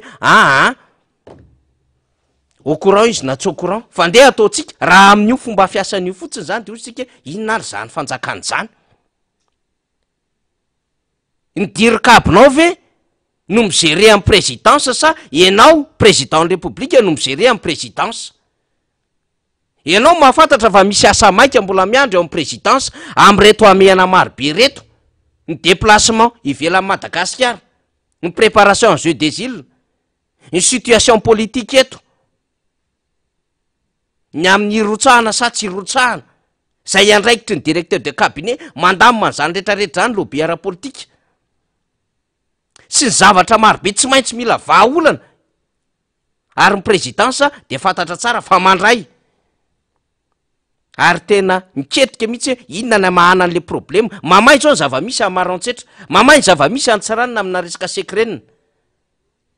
mamay daholo ny zava-misy am'izao fotoana zao hoan'ny eto Madagasikara de lay dirikabo zany no migérer an'le situation amin'ny présidence fa tsy my président ny république no migérer an'le situation ao amin'ny présidence de lasa manaonao foana nde ataontsika an'izay ho ialoha satria zay zany le zavatra tianylay eo anivon'ny présidence atao hoe tsisy idirana io tsisy andraikitra io de ozy ny député Mamirabenrina hoe ohatrany hafahafa ihany zany olona mandeha amina mission tsy fantatra zany hafahafa ihany zany ka apetratsika tsara am'izay ty adevitra ty apetratsika mazava tsara am'izany ty adevitra ty ny aminy hoe tena indraindray zany tsy mieritreritra tsika hoe mahazaka fahefana le filohan'ny repoblika raha ohatra ny directeur de cabinet an'izany no mandamina ny fomba fiasa eo anivon'ny présidence fa tsy my président ny repoblika mandamina ny fomba fiasa eo anivon'ny présidence de lasa kilalao-njaza le raharam-pirenena velantsika eo ny amin'iny fa resakitsika amin'ny député Mamirabenrina mikasika indrindra ny zava-misy ara-pifidianana am'izay am'izao fotoana zao satria azakazaka ray tosika izy ty ny atao hoe azakazaka ray tosika zany amin'ny resaka fifidianana amin'ny herin'ny androany no misokatra amin'ny fomba officialy araky ny daty zay ny ekeniny teo anivon'ny gouvernementa ny firotsahako vidiana 7 volana aogostra zany amin'ny herin'ny androany de ho hitantsika daholo ny fihetsiketsehana maro samihafa ao ny hoe tokony ahazo certificat de nationalité ve le ramsekely satria efa fantatra fa vazaha tsy azo edikevitra amin'ny mahavazaha azy arak'ilay hoe lalàna amin'ny feny zo-pirenena ao ny adevitra maro samihafa ny amin'ny hoe mbola hikaroka kandida ny ao anatin'ny fitondram-panjakana ao ny adevitra maro samihafa ny amin'ny hoe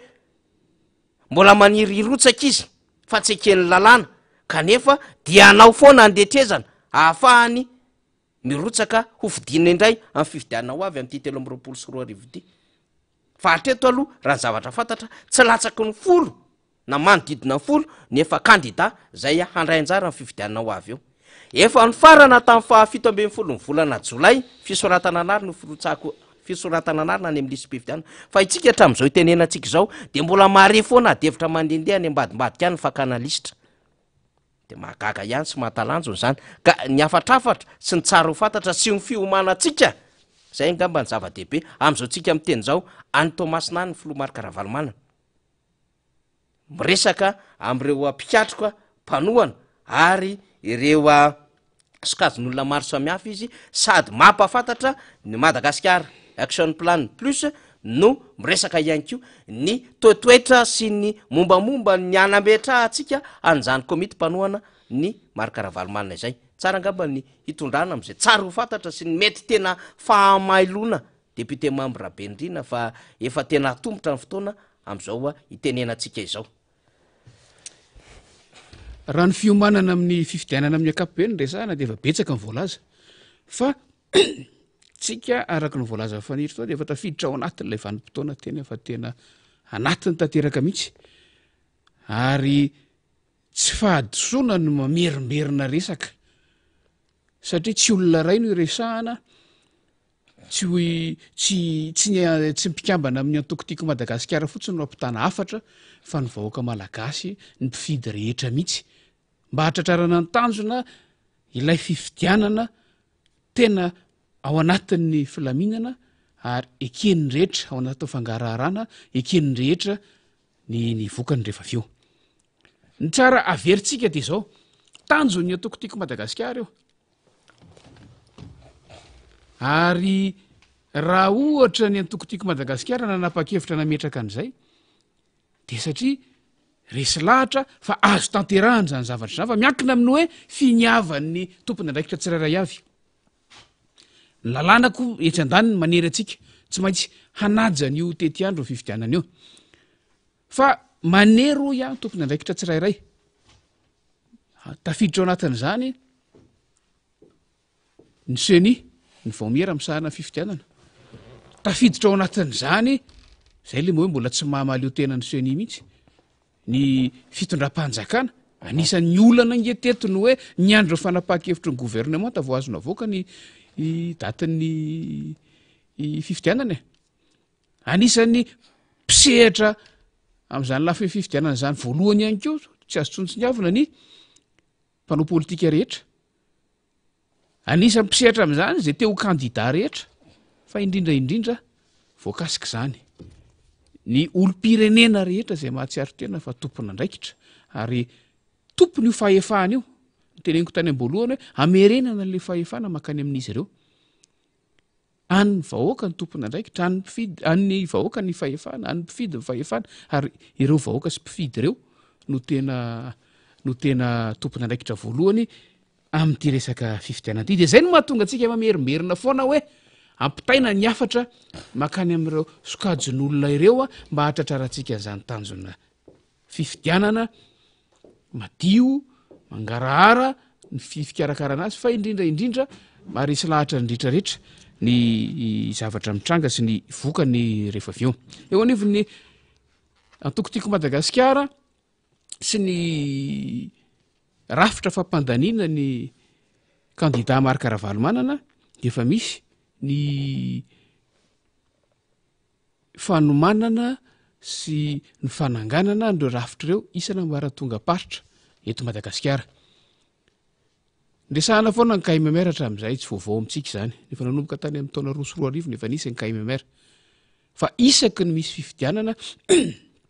no iverenany sy hiasany ao anatin'ilay izy nisy nitazona ilay fomba fiteny KMMR manohana ny marika Ravalomanana nandritran'izay taona maro lavabe zay manohana amin'ny lafindrehetra reny le ataontsika hoe manohana tsisy fepetra noho ny faharesen-dahatra zay misy eo anatin'le izy fa rehefa tonga ty fotoana ity rehefa voalaza fa ho kandida avy amin'ny antokotiko Madagasikara ny filoha marika Ravalomanana dia misy ilay KMMR 324 zay hatsangana isaky ny faritra io hatsangana eran'ny Madagasikara io ary io no hitantana ny fampelezan-kevitra ny fifandraisan-dahatra ny fampianana amin'ny paikady hoentina mampandany ny filoha Ravalomanana amin'ity fifidianana manaraka ity zany hoe rafitra vaovao mihitsy io rafitra vaovao mbola tsy nisy talohan'ity volanyity io ary raha ny tena marina amin'ity andro anio ty vo isy ny fanombohana ny fananganana an'io rafitra vaovao io any amin'ny faritra Atsinanana any miomana arak'izany ny faritra rehetra faritra 320 eto Madagasikara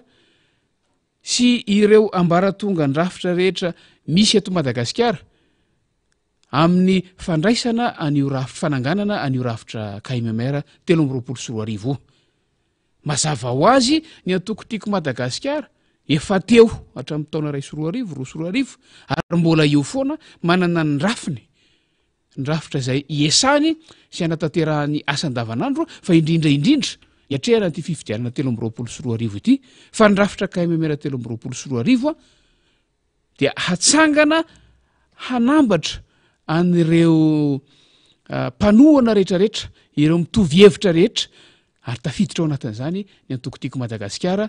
hoentina hoy ateo manatratra n'ilay tanjona iatrehana ny fifidianana misy zavatra vitsivitsy tsy maintsy ataontsika zay ahazona antoka ny fahatanterahany voalohany efa anaty vanim-potoana mpifidianana tanteraka tsika izao na dia mbola mielohan'ny fifidianana aza zay le hoe préélectoral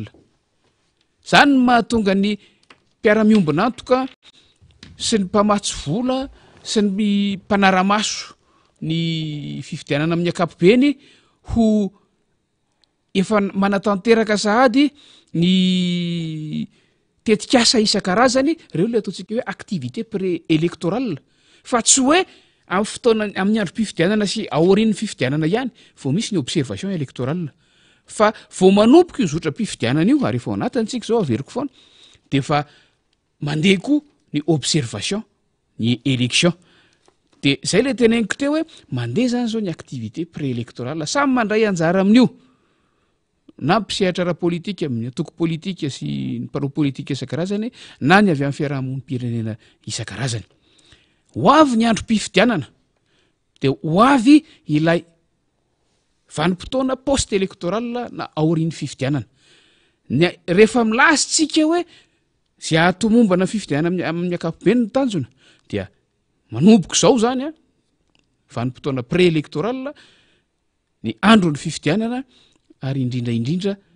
ny aorian'ny fifidianana zany hoe ny tena mahazatra atsika moa zany mandra-pivoakan'ny valim-pifidianana amin'ny fomba ofisialy ny tanjotsika de zao averina le hoe adio angarahara ary anaty filaminana no anatanterahana azy mety misy miteny hoe sarotro zany fa zay no anaovantsika ezaka zay no ifampiantsona nandritry ny volana maro na de tsisy ny eno arytsika raha tsy efa faraparany teo zay no ny efa nitsinjovana lavitra be mba hanatratrarana zay tanjona zay mila miomany tsika inona moa no atao aty amin'ny vanim-potoana préélectoral efa ambolana maro tsika mifanojo tamin'ny fanavaozana nan'ireo fonte total lisy mpifidianana tsika nanomboka tamin'ny taona 2024 manao zay mahatomombana n'izany tsika marina fa tsy isika rehetra ny tompona ndraikitra ao anatin'izany fa isika afaka milaza zay zavatra tsy tomombana afaka maneho hevitra afaka mitoroka raha ilaina mba hahafahana manitsy zay azo ahitsy eo anatin'le izy andraikitra tsika tsirairay zany fa tsy hoe andraikitra seni rery ohatra isika manampy ny seni mba hatratrarana ny tanjona fa rehefa tsy tratrany azo no azo fa diso ao anatrehan'ny fanatanterahana ny andraikiny izy rehefa tsy tratrany araka ny tokony ho izy zany de zay ny teneniko hoe aty amin'ilay vanim-potoana alohan'ny fifidianana deo ny resaka fanaovana lisy mpifidianana tamin'ny herinandro zahay nanomboka ny antso za manokana ny amin'ny hoe amina vanim-potoana sala am'izao ange 3 volana sa 4 volana alohan'ny fifidianana efa tokony ho fantatra tsy ampisy adihevitra intsony ny isan'ny fokotany tena izy tsy ampisy adihevitra intsony ho matoa amin'ny teny an'izany de misy tsao mampisy miteraka adihevitra any ny isan'ny birao fandatsaham-bato tena izy efa tokony ho fantatra zany ary efa tokony ho fantatra hoe fananinona moa mba ahafahana mametraka fanontaniana hoe fananinona moa no folo no isan'ny birao pokotany teto ny inona ty izy ny isan'ny fokotany teto amin'ity toerana ity tamin'ny taona 8 aiza ny akta nananganana fokotany vaovao na tonga azo 5 amin'ity taona 3 ity mila fotaontsika andinihana zany zavatra rehetrarehetra zany nefa ny zavatra misy aloatra am'izao mbola tsy misy zay mangarahatra zay fa zay no natonga fa nanomboka ny antso tamin'ny herinandro hoe efa tokony zany ange ny voke efa tokony andenge ny marché public na tsenam-bary-panjakana ny amin'ny hampitaovana ny fifidianana tsy maintsy hisy ny fampitaovana ny fifidianana na de urina fotsiny aza nefa urina isaky ny birao mpandatsaham-bato tsy maintsy isy ny tsenam-bary-panjakana ny amin'ny inona ty izy fanotana ny bulletin unique fa firerinandro alohan'le fifidianana antsika zao faniry mbola tsy mahita zany zavatra zany iny iaditsika samy miantsotsika samy mitenitsika zay le atao hoe pression mba ahafahana mamoaka ny tena marina ao ambadiky le izy fa raha ao anatin'ny vanim-potoana mielon'ny fifidianana sahala am'izany a misy fetra ny fotoana ny amin'ny fanatanterahana an'ireny zavatra rehetrarehetra sisa tsy ho tonga indray ny andro fifidianana vo hitery hoe tsy tonga ty aminay ny lisy mpifidianana zay natonta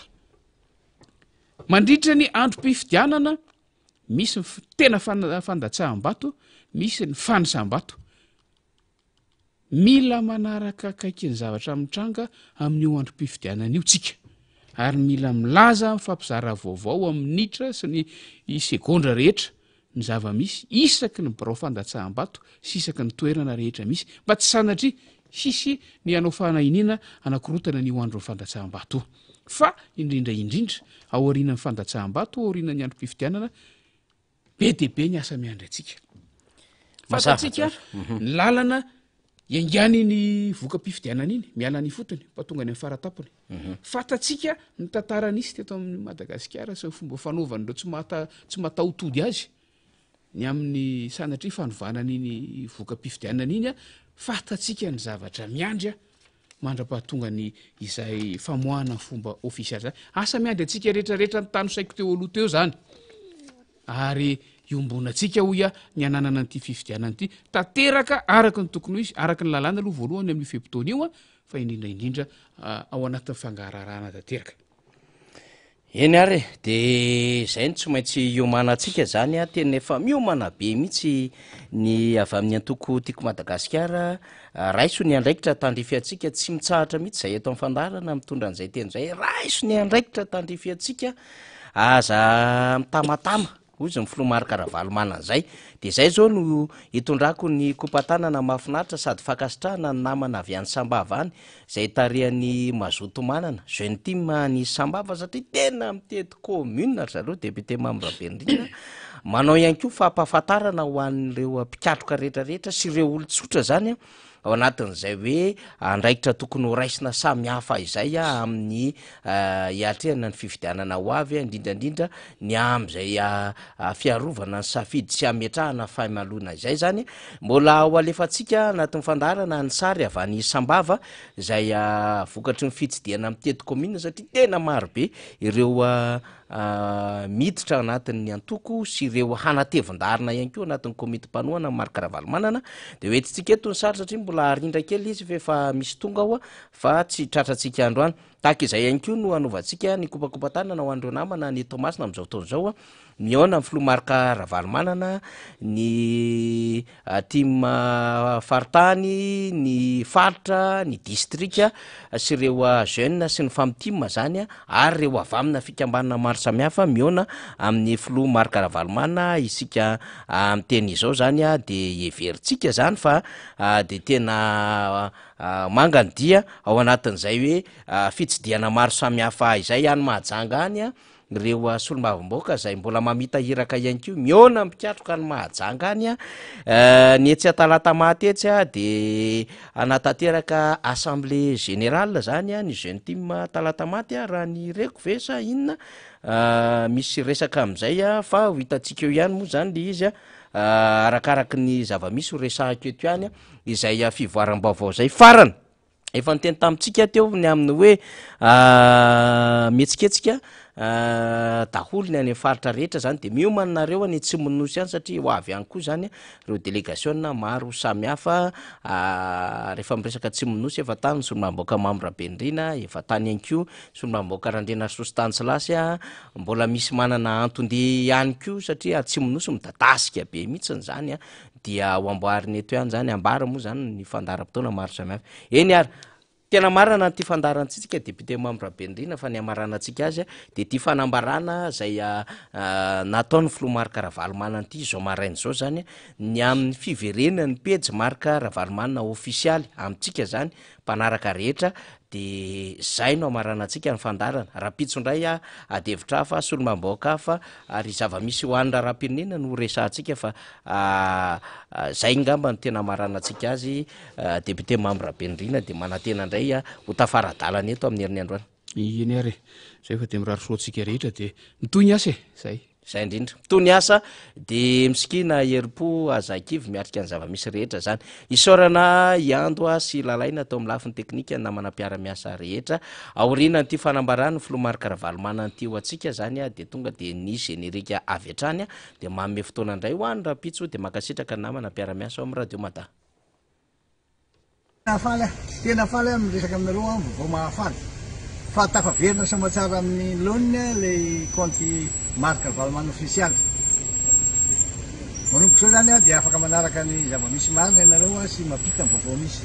zava-dehibe zay satria raha ndresaka taminareo hoe tsy tery lalana ny ratsy ary milaza tam'izay fa tsy maintsy voveritsika amin'ny lona io de tena tafaverina amin'ny lona le izy isorana n'andriamanitra zany fa de tena tsisy marombaka ny operatanana ka dia mampahery aho me fikambana rehetra sy anareo zay manaraka an'le izy fa samby avitika tsara am'izay a fa tafaveritsika amin'ny lona le marika ravalomanana ofisialy amin'ny compte Facebook zay nisy piraté ka de mombatsika mandrakariva andriamanitra ary atoky azitsika amin'ny zavatra rehetra tao raha nilaza tam'izay fotoana zay fa hoe tsy maintsy tafaveritsika io de tafaverina somatsara le izy zay araha fa de samy ten'andriamanitra tia tambatavy zay io fa somary mangatsitsika ny andro sady tsodrano io e zay araha fa de samy ten'andriamanitra